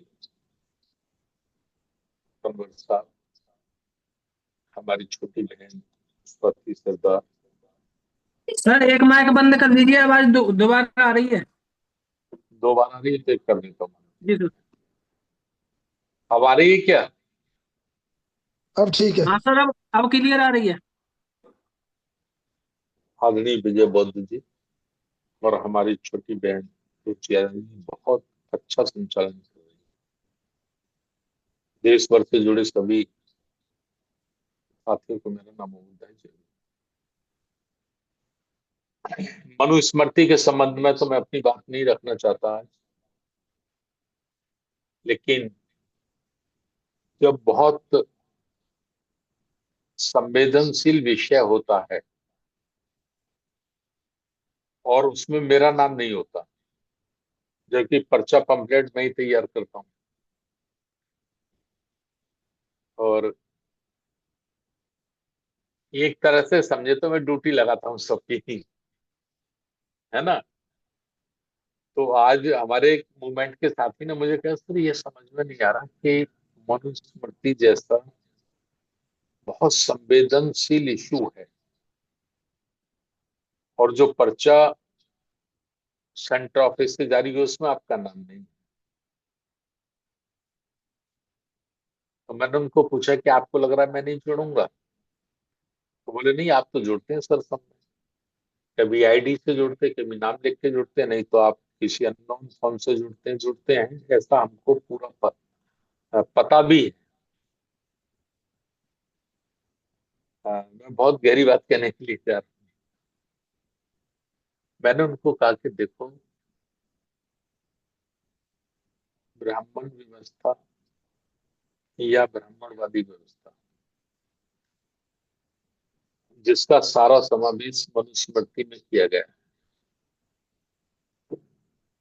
उससे लड़ पाना या उसको निष्क्रिय कर देना या उसको महत्वहीन कर देना, ये बच्चों का खेल नहीं, ये बहुत छोटा काम है, बहुत बड़ा, बहुत बड़ा काम है। और ये काम एक व्यक्ति ने शुरू किया था, लेकिन आज व्यक्ति नहीं है, आज सिस्टम है। सिस्टम है, ब्राह्मणवाद मनुवाद एक सिस्टम है, व्यक्ति नहीं है। और सिस्टम से लड़ना या सिस्टम को चैलेंज करना या सिस्टम को खत्म कर देना, मेरे छोटे अनुभव के आधार पर किसी व्यक्ति विशेष के बस में नहीं है। यदि हमको इस सिस्टम को खत्म करके मानवतावाद लाना है, सरमण संस्कृति को लाना है, प्राचीन काल की सभ्यता को लाना है, तो सिस्टम को डेवलप करना, सिस्टम को मजबूत करना। और सिस्टम को मजबूत किए बगैर अगर कोई व्यक्ति विशेष ये कल्पना करता है, ऐसा सोच रखता है कि मैं कर दूंगा, मैं कर दूंगा, तो मेरी छोटी सोच के अनुसार वो मूर्ख है। क्योंकि लड़ाई व्यक्ति से नहीं है, लड़ाई विचारधारा से है, लड़ाई संस्कृति से है, लड़ाई सिस्टम से है। और ऐसे जब संवेदनशील अवसर होते हैं तो मैं अपना नाम नहीं रखता। मुझे लगता है कि ये 5 लोग, ये 4 लोग इस विषय पर एक अच्छा ज्ञान, एक अच्छी नॉलेज अपने साथियों के साथ शेयर कर सकते हैं, तो मैं उनका नाम रखता और पूरे ध्यान से सुनता हूं, पॉजिटिव भी और नेगेटिव भी। पॉजिटिव माने जैसा मैं सोचता था वैसा ही हो रहा है, नेगेटिव माने जैसा मैं सोचता था वैसा नहीं हो रहा है ना। आरबीएम भारत का आज 3 बातों में बताऊंगा। आरबीएम यानी कि राष्ट्रीय बौद्ध महासभा भारत का 365 दिन चिंतन करना, चर्चा करना, काम करना, इस संगठन का उद्देश्य है।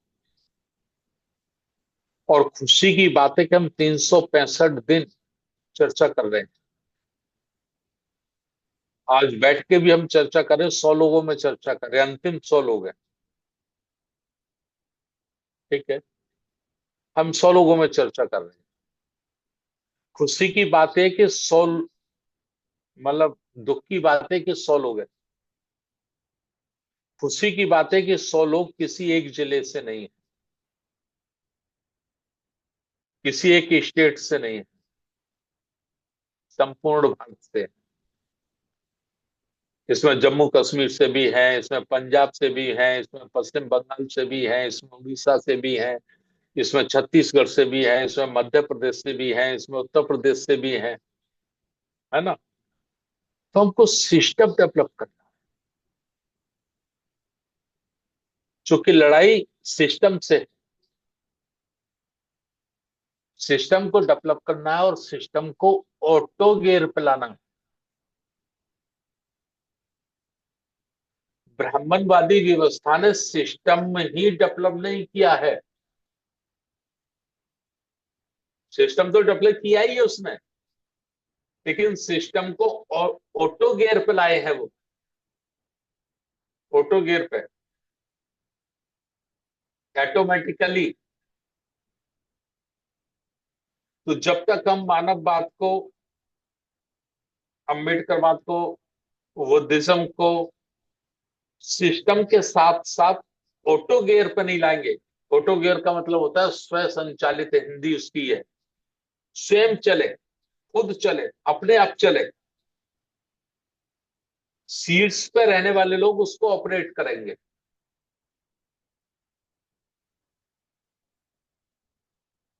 मेरी बात सुन पा रहे हैं ना, मैं क्या कह रहा हूं? जी सर। यस सर करेक्ट, सुन रहे हैं सर। तो मेरा मतलब यह है कि मैं परसों एक जगह बैठा था, ऐसी बात चल रही उम्र की, तो मैंने कहा मेरी उम्र हो गई 65 वर्ष। तो मेरे बाजू में बैठे थे मेरे मौसी के बेटे। जब सब बात खत्म हो गई, भैया आपकी 65 वर्ष उम्र है? लगभग 65 या 64 नहीं हो। बोले आप मुझसे 3 साल बड़े हैं। तो अच्छा, बोले 65 तो मेरी है और आप मुझसे 3 साल बड़े हैं। 68 हो गई। तो आपकी 68 हो गई। अरे यार, मैंने तो आज तक तो साला महसूस नहीं होता 45 से ऊपर। मतलब 45 से ऊपर होने में भी मुझे ताकत लगानी पड़ती है। और बोले भैया आप कुछ भी फील करो, कुछ भी महसूस करो, लेकिन सच्चाई ये कि आप 65 से ऊपर है, 67 और 67 के बीच में। फिर मैं देखता हूँ यार, 67 की उम्र में तो बाबा साहब हमारे बीच में से चले गए। 69 की उम्र में माननीय काशीराम साहब हमारे बीच में से चले गए। प्रकृति का नियम कट रही है सर जी, है। आवाज कट रही है। म्यूट हो गए सर, म्यूट। ओके, हमारी मेरी आवाज। जी आ रही है। तो मैंने सोचा यार 67 में तो बाबा साहब हमारे बीच से चले गए। 69 में, 69 में कांशीराम साहब हमारे बीच से चले गए। मुझे नहीं महसूस होता, ये गलत बात है, लेकिन प्रकृति का नियति का जो नियम है उसे थोड़ी बदला जा सकता है।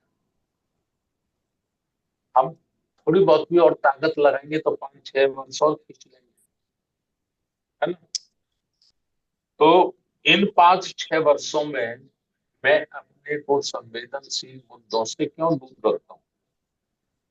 इसलिए दूर रखता हूँ कि मेरे मरने के बाद आरबीएम के प्लेटफॉर्म पर जो 3 चीजें मुझे चाहिए।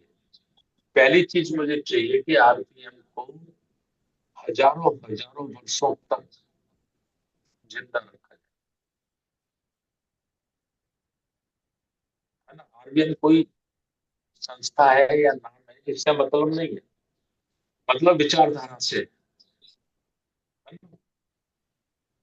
पहली मेरी सोच है। दूसरी मेरी सोच है कि जितना मैं समझ पाया हूं या जितना मेरा विवेक काम करता है, ऐसे कम से कम 100 लोग, कम से कम 100 लोग आरबीएम के प्लेटफॉर्म पर तैयार होने चाहिए।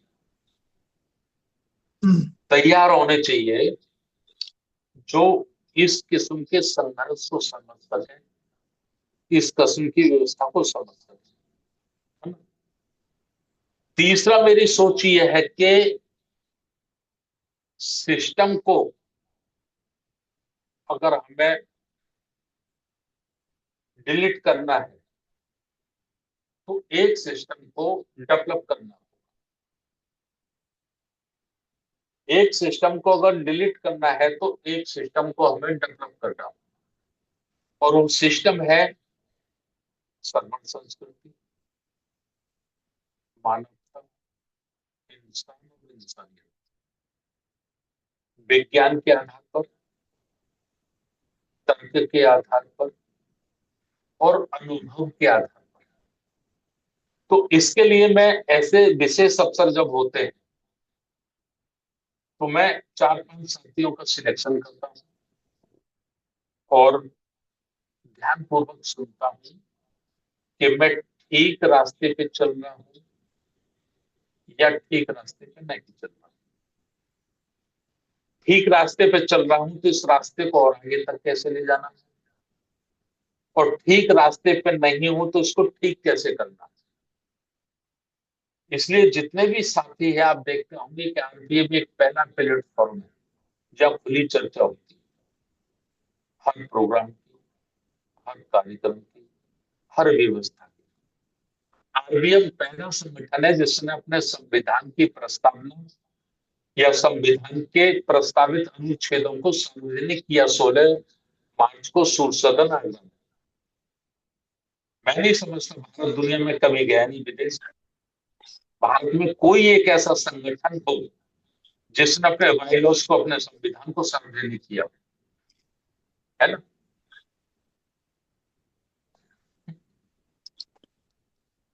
जितने संगठन चलते हैं वो व्यक्ति तक सीमित है।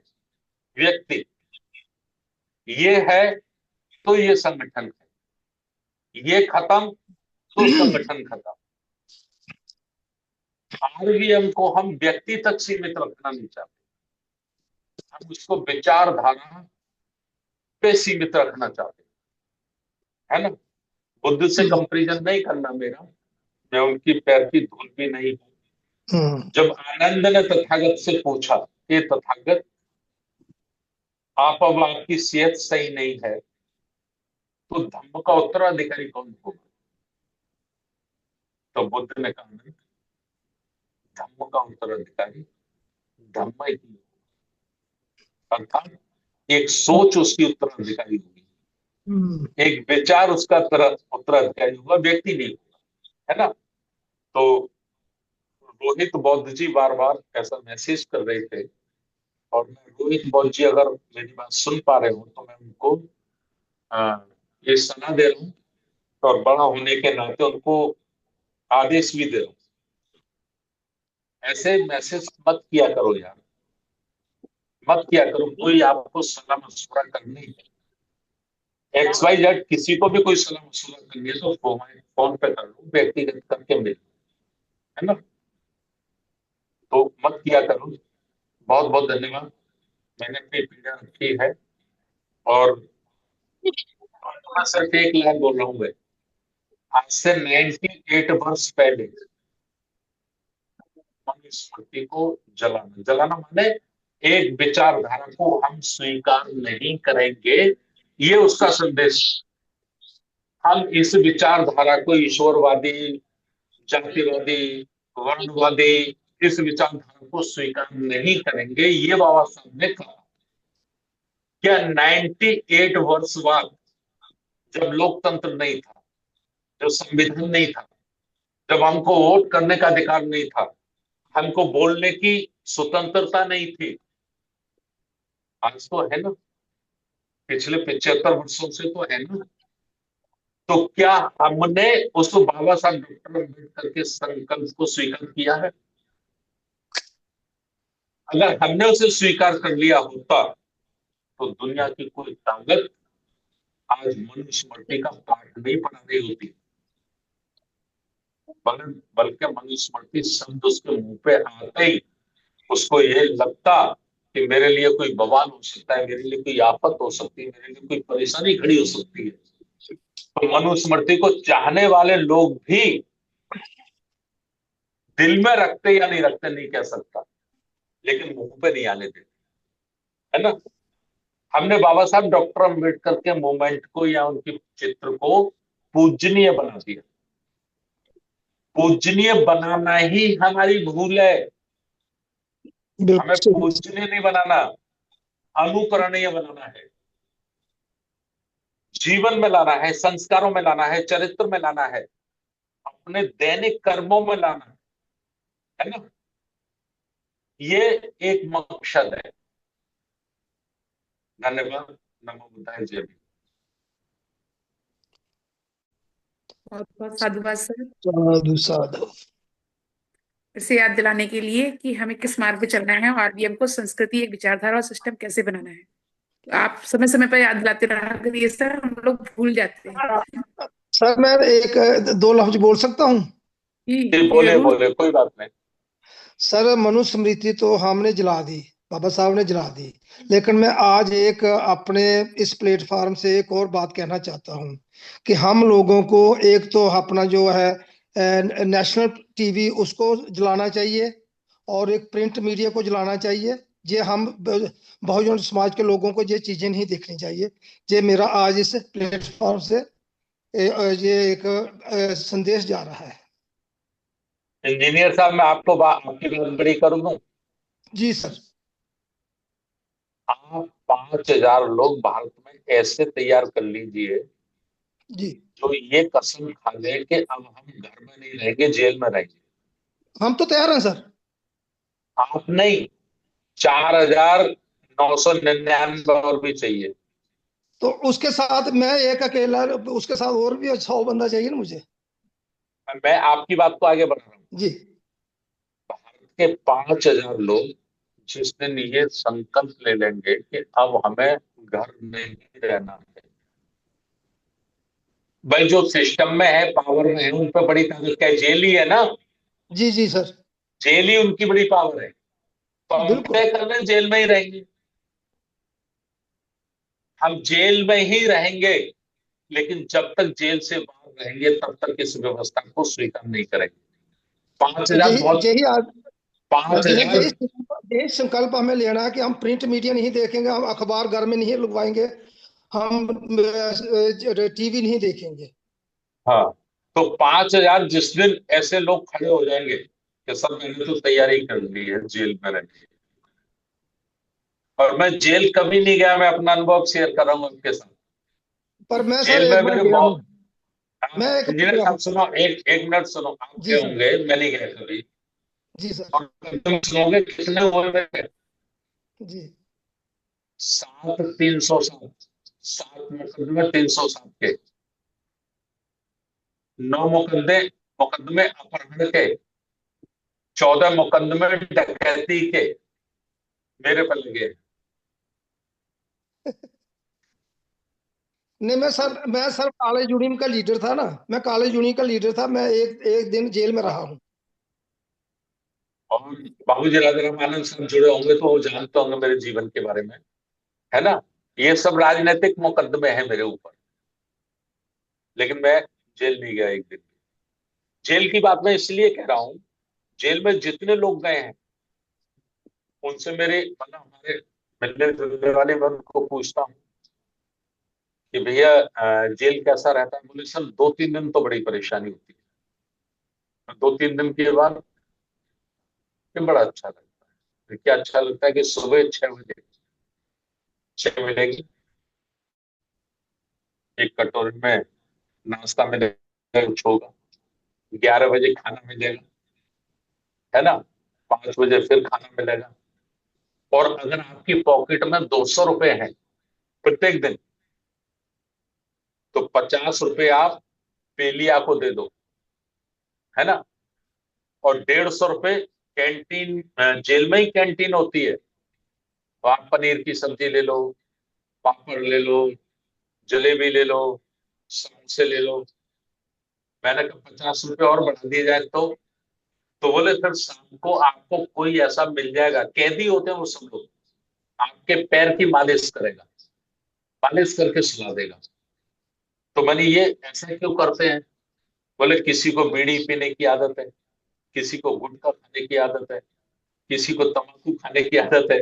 तो उनको तड़फ होती है, तो 20 रुपए 30 रुपए के लिए कैदी है अंदर, वो एक कैदी दूसरे कैदी की सेवा इसलिए करता है कि ये 20 रुपए दे देगा तो मैं बीड़ी का बंडल ले लूंगा, है ना, तो उसको पी लूंगा। मैंने कहा यार, ये तो कोई बहुत मुश्किल काम नहीं है ना। जी जी।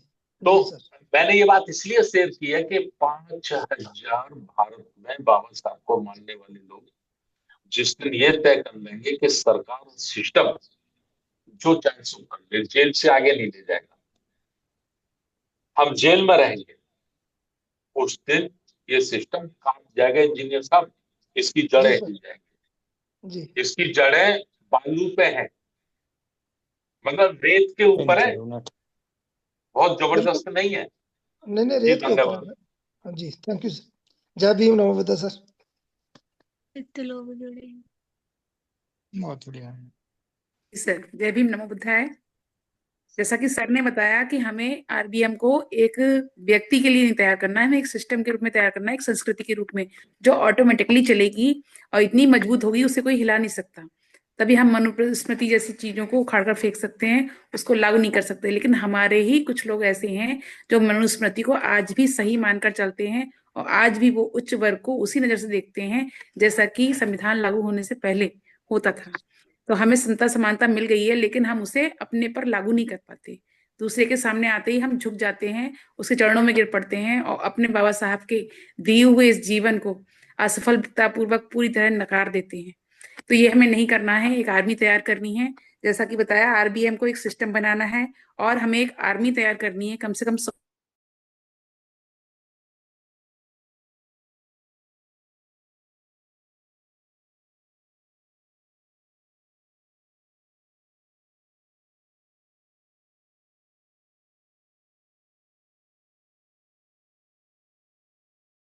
तो आज 100 जुड़े हैं, तो इसी तरह अगर 100 लोग 5-5 लोग भी जोड़ेंगे तो काफी लोग हो जाएंगे और ये आर्मी इसी तरह विस्तारित होती रहेगी। बस हम लोगों को तन मन धन से प्रयास करने की रुचि आवश्यकता। रुचि जी, जी सर। जिस साथी का एक प्रश्न है कि 500 जोड़ते नहीं तो 5000 कहां से आएंगे, जी तो यही तो संघर्ष है। बाकी क्या खीर पूरी खाना संघर्ष है? सर, वही तो बात है, हमें आराम की आदत पड़ गई। 5000 जोड़ना ही तो संघर्ष है भाई। अच्छा इसी को तो संघर्ष कहते हैं। हम संघर्ष कर रहे हैं। हलवा पूरी खाना संघर्ष थोड़ा ही है, जोड़ना ही संघर्ष है। तो हमें शिक्षित होना है, संगठित होना है और संघर्ष करना है, इसी पे आगे बढ़ना है। अध्यक्ष महोदय माननीय बीएस बौद्ध जी को मैं फिर आमंत्रित करना चाहूंगी, क्योंकि उनके बिना ये वेबिनार पूरी ही नहीं हो सकती। तो वो अपना आवाज आ रही क्या मैडम? आवाज आ जी रही क्या? जी आ रही है सर, आ रही प्लीज। आवाज आ रही? कोई टेक्निकल प्रॉब्लम है, शायद फोटो नहीं दिख रहा हो मेरा। कोई तो नहीं सर, हमने देखा है। हाँ, सभी महापुरुषों को मैं पुनः नमन वंदन करता हूँ। और माननीय संस्थापक जी और सभी हमारे वक्तागण, सभी महानुभाव को मैं नमो बुद्धाय जय भीम। चूंकि समय काफी हो गया है और मेरा जब आपने नाम पुकारा तो मैं यही निवेदन कर रहा था, शायद आवाज पहुंच नहीं पाई कि माननीय संस्थापक जी का मार्गदर्शन जरूरी है हमारे लिए। बहुत ही ज्वलंत विषय है, समसामयिक विषय है और आज के समय में बहुत जरूरी है। तो सबसे उन्होंने जो हमें अमृत शब्द कहे कि कैसे एक मनुवाद और ब्राह्मणवाद जो बहुत शक्तिशाली स्वरूप में सामने आता है हमेशा, और उससे लड़ने के लिए हमें भी शक्ति प्राप्त करना आवश्यक है। उस हमें भी पैसा संगठन जैसे ग्राम स्तर का, तहसील स्तर का संगठन बनाना जरूरी है। तो निश्चित तौर पे हम सबकी एक चुनौतीपूर्ण कार्य है कि हम लोग अगर उसे लड़ना चाह रहे हैं तो ये जरूरी है। इसमें जो कुछ बातें आई उन पे मैं थोड़ा सा बताना चाहूंगा। एक तो अधिकांश लोगों का मत है कि बाबा साहब ने क्रांति प्रतिक्रांति में जो उल्लेख किया है वो निश्चित तौर पे यही था कि कैसे एक ब्राह्मणवाद, आप मनुवाद। बैकग्राउंड में बिल्कुल हिडन हो रहे हैं, आप दिख नहीं रहे। हाँ हाँ, नहीं दिख रहा, नहीं दिख रहा, वो कोई टेक्निकल प्रॉब्लम है सर। हम्म, मैं इसलिए सुधार करने का प्रयास किया, नहीं हो पा रहा उसमें। हटा दो तो इसको, चूंकि जी, हटा दो इसको। हाँ कोई बात नहीं, अब ठीक ओके। है।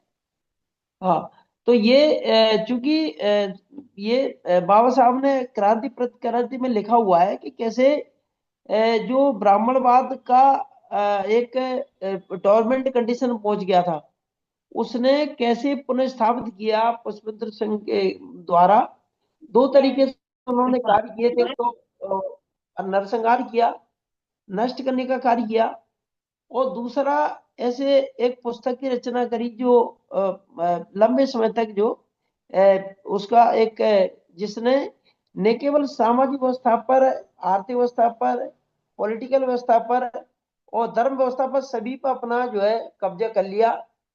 और उस हिसाब से आपने देखा होगा जितने राजा थे वो सभी उसको विधान के रूप में मानते थे, उसी के पुरोहित उसको सलाह देते थे और वो उसके के माध्यम से सिस्टम हमारा संचालित होता था। अगर कहीं कोई मर्डर होता देखता तो वो मनुस्मृति देखी जाती, भाई देखो मर्डर में क्या लिखा, किसको क्या दंड देना है। तो निश्चित तौर पे प्रत्येक चीज में भेदभाव, सभी वक्ताओं ने कहा अन्याय था, अत्याचार था, शोषण का, ये महिलाओं के साथ भी था। तो ये निश्चित तौर पे ये विचार थे। और ये बात आई कि बाबा साहब तो पुस्तक प्रेमी थे, इनका एक विश्व में बहुत बड़ा पुस्तकालय था, इसके बावजूद क्यों जो है पुस्तक जलाई, ये बड़ा विचारणीय प्रश्न है। तो निश्चित तौर पे उनका विचार जलाए गए थे पुस्तक के शुरू में उन्होंने विचार जलाए थे, मनुवादी विचारों को और ब्राह्मणवादी विचारों को जला गया था। वो महत्वपूर्ण था कि वो चाहते थे कि ऐसे विचार इस देश से नष्ट हो।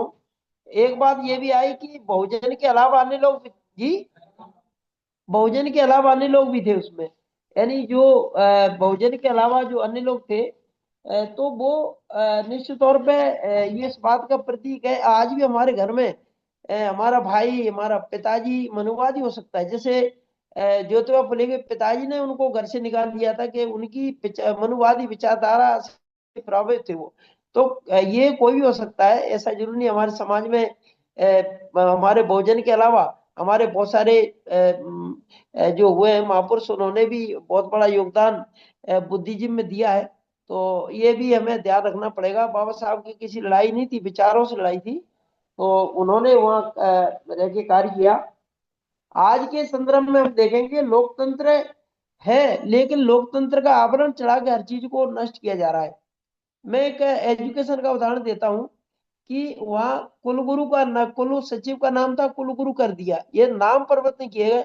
हमारे मध्य प्रदेश में सीएम राज थे, उसका नाम संदीपनी कर दिया। मैंने ये दोनों चीजें ये याद दिलाती हैं कि जो हमारी गुरुकुल व्यवस्था थी अच्छी थी, और जहां पर केवल कुछ वर्गों को ही पढ़ने का अधिकार था।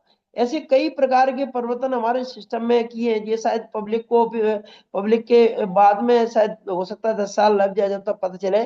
हमारा पाठ्यक्रम बदल दिया है, जैसे भी डार्विन का आया, प्रकृति चयन का सिद्धांत दिया था उन्होंने। ये प्रकृति चयन का सिद्धांत को इसलिए ये बदला जा रहा है, ये कहा जा रहा है कि नहीं, इसको तो ईश्वर ने बनाया है, ईश्वर ने स्थापित करी है सत्ता, या जीवों को बनाने का कार्य ईश्वर का है। डार्विन कहता है कि प्रकृति चयन का ये विकास होता है, डेवलपमेंट होता है इसका जो है, जैसे मानव का विकास होता है चिंपैंजी से, बंदर से, या जो पाषाण काल से लेकर अभी तक का जो डेवलपमेंट बताया है, तो इसको भी एक चुनौती के रूप में कहा है। एक अभी हम देखते हैं रामभद्राचार्य ने एक बात कही थी कि बाबा साहब को संस्कृत का ज्ञान नहीं था, इसलिए उन्होंने चलाई। ये प्रासंगिक है, इसलिए मैं इस पे बात करना चाहूंगा। मतलब उनका कहना है कि उनके से ले गौरवशाली, जिसको अभी डिलीट की उपाधि दी है जबलपुर में, तो एक गौरवशाली है मनुस्मृति, आज भी मानते हैं वो। और जो संगठन है मनुवादी संगठन, सभी उसको गौरवशाली, इसीलिए हम लोग मनुवादी कहते हैं। और बाबा साहब ने इसे लिखा भी है कि संस्कृत का कई चीजों में उसका अनुवाद था, ऐसा नहीं कि मनुस्मृति केवल संस्कृत में थी, कई भाषाओं में अनुवाद था। तो उसका जवाब भी दिया उन्होंने बाबा साहब ने। तो ये इस तरह के आरोप जो लगाने का कार्य मनुवाद को द्वारा हमेशा चलता रहता है। एक और बात आई थी कि बाबा साहब ने मनुस्मृति 25 दिसंबर को जलाई, तो निश्चित तौर पे ब्रिटिश सत्ता थी, उन्हें ईसाइयत को मानने वाले थे। और ऐसे समय में इतना साहस, इतना शौर्य और इतना जो है वो होना बाबा साहब के अंदर, कि बाबा साहब ने 25 दिसंबर को जलवाई, यानी महार तालाब सत्याग्रह 25 दिसंबर को जलवाई। तो ये जो है कुल मिला के ईसाइयत का बताने ये भी था कि किस तरह से माने एक आपका शासन है, लेकिन यहाँ पर जो है कौन सा शासन चल रहा है, हमेशा बाबा साहब ने बताने की कोशिश करी उस सत्ता को कि भाई ये आपका जो है यहाँ जो शासन है, सामाजिक व्यवस्था है, और जो आपकी व्यवस्था में बहुत अंतर है। इसका परिणाम भी हुआ, कई कई जो है कानूनों में परिवर्तन किए, आईपीसी बना, बहुत सारे परिवर्तन किए, और जो शिक्षा है वो भी उसमें भी अंग्रेजी और वैज्ञानिक सोच की जो है भाषा, वो बात आई। तो कुल मिला के ये है कि हम लोगों का जो आरबीएम का आंदोलन है वो मनुवाद के आंदोलन है। हम लोग कोई बात भी कहते हैं, हर व्यक्ति को ये मनुवाद को खत्म करना है, मनुवाद को समाप्त करना है। मनुवाद हमारे लिए खतरा है, तो वास्तव में खतरा है। आज आज स्ट्रेटेजी के तहत मनुवाद को फैलाया जा रहा है। आज आज जो है डेमोक्रेसी है, लेकिन डेमोक्रेसी को आवरण चढ़ा के उसको फैलाया जा रहा है। हर जगह उस बात को जो है पुनः स्थापित किया जा रहा है। चाहे फंड की बात हो, चाहे धर्म का सिस्टम हो, चाहे उन प्रतीकों का सम्मान करना हो।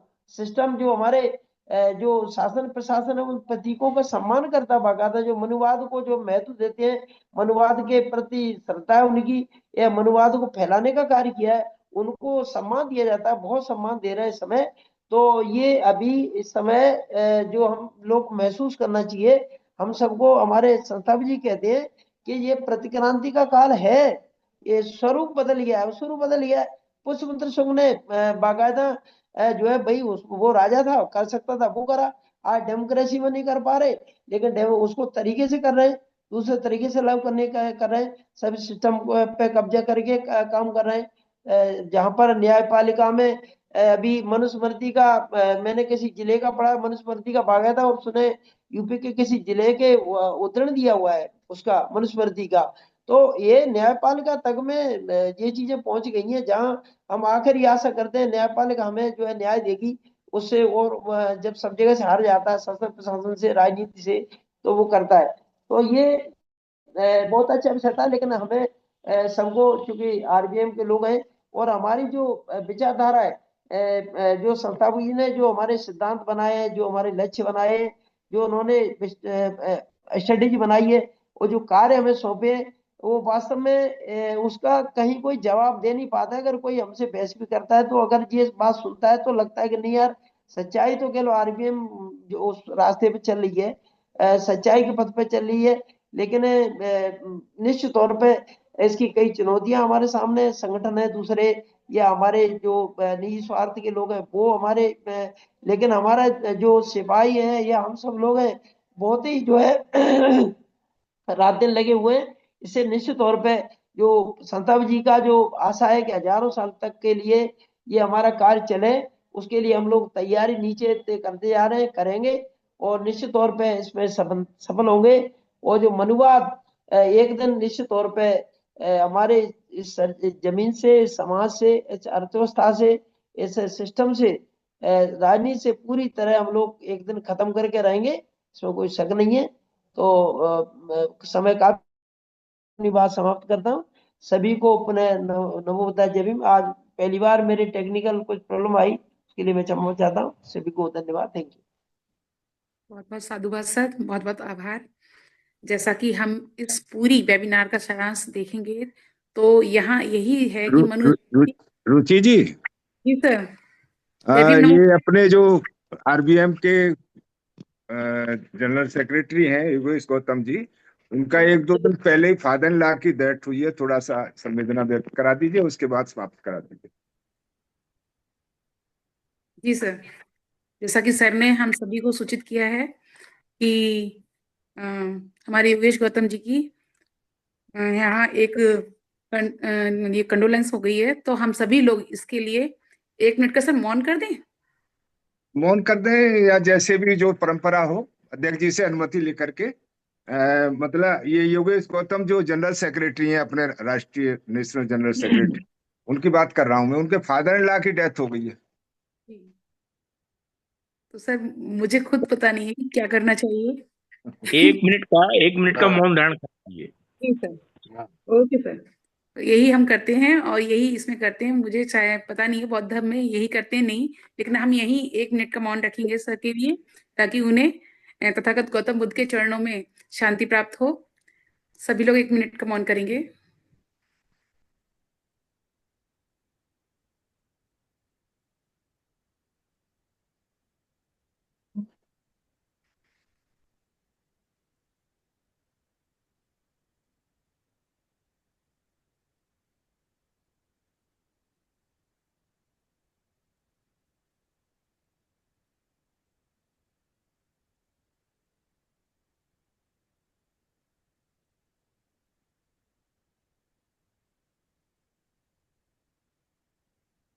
साधु साधु साधु साधु साधु साधु साधु साधु साधु साधु साधु साधु साधु साधु साधु साधु। जैसे कि हमारे आर्य सत्य हैं, तो हम लोगों का दुख, या जैसे योगेश गौतम जी के फादर इन लॉ की डेथ हो गई है, ठीक उसी प्रकार से हम लोगों का दुख और इस समाज का दुख बहुत बड़ा है कि मनुस्मृति फिर से लागू करने का प्रयास किया जा रहा है। तो इस आर्य सत्य के कारण दुख है, तो दुख का कारण भी है, और कारण है तो निवारण भी है। उस मार्ग पे हमें ही चलना है। अगर हम कहते हैं कि ये लोग हमारे साथ खराब कर रहे हैं या मनुस्मृति लागू कर रहे हैं, फिर हमें गुलामी तक धकेल रहे हैं, तो इसमें हम लोगों को ही प्रयास करना पड़ेगा, हमें ही उस मार्ग पे चलना पड़ेगा कि हम संविधान को प्रसारित करें, हम शिक्षित बने, संगठित बने, संघर्ष करें। क्योंकि अगर हमें जीतना है तो हमें लड़ना होगा, और हमें लड़ना है तो हमें पढ़ना होगा। क्योंकि बाबा साहब ने योग्य बनकर ही इस सिस्टम के खिलाफ जाकर यह स्टेप उठाया और मनुस्मृति को जलाया। तभी ताकत आती है जब वो योग्य हुए। तो हमें भी शिक्षित बनकर, संगठित होकर और संघर्ष करना पड़ेगा। वाकई ये जो आराम का जीवन है हमें छोड़ना पड़ेगा, एक बहुत बड़ी आर्मी खड़ी करनी पड़ेगी इस सिस्टम के खिलाफ, तभी हम इसको लागू करने से रोक पाएंगे और अपने संविधान को अटल, अमर, अजर कर पाएंगे।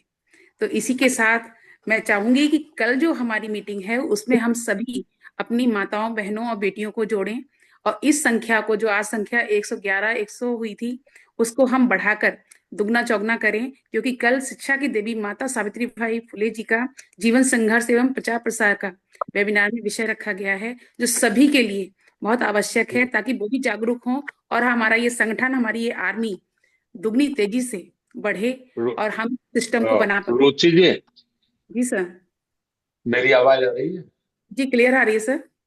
अच्छा, तो जितने पुरुष साथी जुड़े हैं जी, उन सभी से मेरा अनुरोध है कि कल आपको अपने घर परिवार की 2-2 महिलाओं को बिठाना है। मतलब परिवार की 2 महिलाओं को बिठाना है, पत्नी, बेटी, बहन, जिसको भी आप ठीक समझे।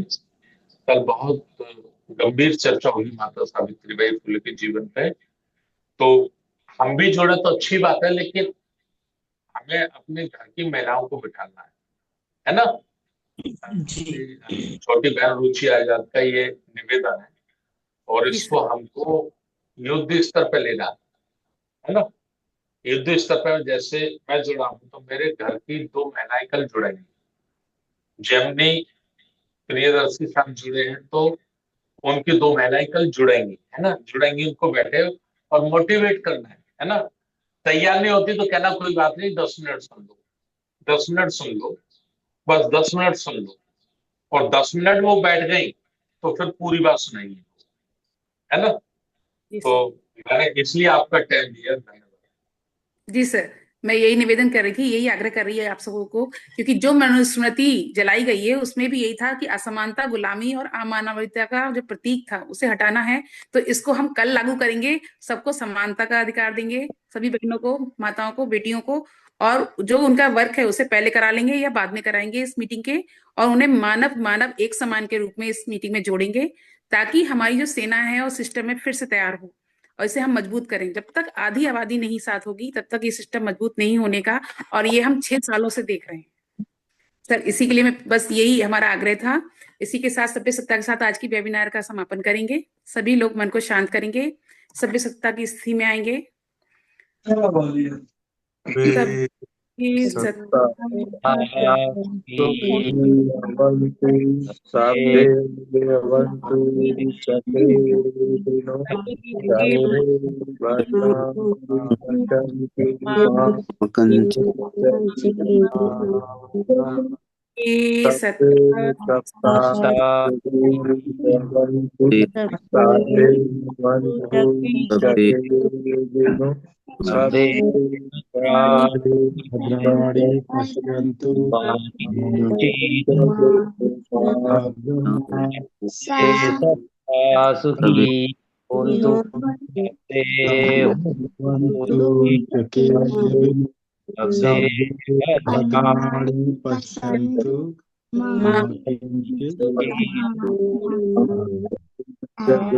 साधु साधु संसार के सारे प्राणी सुख साधु रहें, साधु साधु निरोग रहें, खुशहाल रहें, सादर नमो बुद्धाय। का मंगल हो, मंगल तब